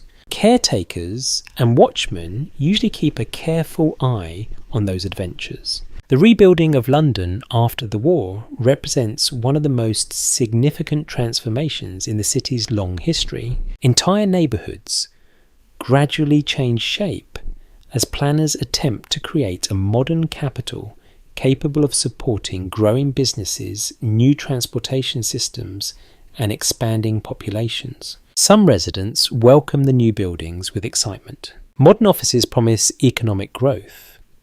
Fresh housing developments offer improved living conditions for families who once occupied crowded older homes. Yet not everyone feels comfortable watching the old streets disappear. Many Londoners carry fond memories of neighbourhoods filled with narrow alleys, small corner shops and rows of brick houses that had stood for generations. The question of whether modernisation improved the character of the city remains something people continue discussing even many years later. Some feel that the new buildings symbolise progress and resilience after the devastation of war. Others believe certain parts of the city's charm vanished along with the demolished streets. Standing here in the quiet hallway, both perspectives seem understandable. Cities are living places. They grow, change and adapt to the needs of each generation. The London you see today is not exactly the same city that existed before the war, nor will it remain unchanged in the decades to come. You open the door to your bedsit. The small room greets you with familiar simplicity. The narrow bed waits in the corner while the small desk stands beside the window. You set your bag down and glance outside once more. The distant crane still marks the edge of the skyline, like a silent reminder that London continues building its future piece by piece. Tomorrow morning the workers will return. Hammers will strike metal. Cement mixers will churn. New walls will slowly rise where empty spaces once stood. Yet tonight the city rests. The streets remain calm beneath the lamps, while the quiet Thames flows steadily through the heart of London. Even as buildings change and new neighbourhoods emerge, the deeper rhythm of the city continues. People sleep in warm homes. Bakers prepare early loaves of bread. Night buses glide along their routes through the silent streets. London moves forward, always reshaping itself while carrying the memories of everything that came before. And as you close the door to your bedsit and prepare to rest, the city beyond your window continues its quiet transformation beneath the dark sky of the 1960s. You close the door of your bedsit and step toward the small window beside the desk. Outside, the city has grown very quiet now. Only a few distant lights remain shining across the rooftops, while the night breeze drifts softly between the chimneys. London feels calm at this hour. Earlier in the evening, you walk through busy streets filled with the music, crowds and laughter. Now, the same city seems to pause as though resting before the next day begins. You sit for a moment beside the window. From here, you can see the outline of buildings stretching toward the horizon. Some of them are centuries old. Others have only recently appeared as part of the rebuilding that continues across the capital. The London of the late 1960s looks noticeably different from the city that existed at the beginning of the decade. Music clubs that once felt experimental have become famous. Fashion streets that started as small collections of boutiques now attract visitors from around the world. New communities have formed in neighbourhoods that once seemed unfamiliar. Even everyday routines have evolved. More families own televisions. Cars appear more frequently along the roads. New buildings rise where empty lots once waited quietly. If someone had walked through London in 1960 and then returned several years later, they would quickly notice how much had changed. The transformation does not arrive all at once. Instead, it unfolds gradually through thousands of small moments. A new shop opens on a familiar corner. A band plays its first concert in a tiny basement club. A young designer introduces a daring fashion idea that soon spreads across the city. Each moment adds another thread to the larger story. You lean your arms on the windowsill and look out at the sleeping streets. Even the sound of traffic has faded now. Somewhere in the distance, a train moves slowly along its tracks before disappearing into the dark. Children who played in schoolyards earlier today now sleep quietly in their homes. Office workers rest before another morning of typewriters and paperwork. Musicians who performed in Soho clubs finish packing their instruments after a long night of music. London carries all of these lives within its enormous landscape. The decade you have been exploring remains one of the most memorable chapters in the city's modern history. The energy of youth culture reshaped music and fashion. Immigration brought new languages and traditions into everyday life. Reconstruction projects slowly transformed the skyline while preserving pieces of the city's older character. Not everyone living through the decade experiences those changes in the same way. Some residents embrace the excitement of new ideas and artistic expression. Others feel more comfortable holding on to familiar traditions that had shaped London for generations. Even today, people sometimes look back at the 1960s and remember it differently, depending on where they stood at the time. For some, it represents a golden moment of creativity and cultural freedom. For others, it was simply another stage in the long history of a city that has always been changing. You remain at the window for a few more quiet minutes. The distant crane you noticed earlier still stands against the dark sky. Tomorrow it will move again, lifting new pieces of steel into place. The buses will begin their early routes. Markets will reopen. Newspapers will arrive on doorsteps across the city. Life will continue exactly as it has for generations. Yet the London waiting outside your window tonight carries the marks of a decade that reshaped its identity in lasting ways. The music, the fashion, the social changes, and the rebuilding efforts have all contributed to the version of the city that future generations will inherit. You step away from a window and prepare for sleep. Behind the curtains, the quiet streets stretch beneath the lamps, while the Thames flows slowly through the heart of London. Another day will soon begin. But before that happens, the city rests for a few peaceful hours beneath the calm night sky, holding the memories of the remarkable decade that has just passed. You pull the curtain slightly aside and look out once more across the sleeping rooftops of London. The night has grown deep now. Most windows have gone dark and the distant sounds of traffic have almost completely faded. Only the quiet breathing of the city remains. A faint breeze moves gently between the chimneys, while a pale glow hangs over the horizon where streetlights stretch across the distant avenues. Somewhere far away, a train passes softly through the darkness, its sound fading into the night like a memory. You step back from the window and sit on the edge of the small bed. It has been a long journey through the city today.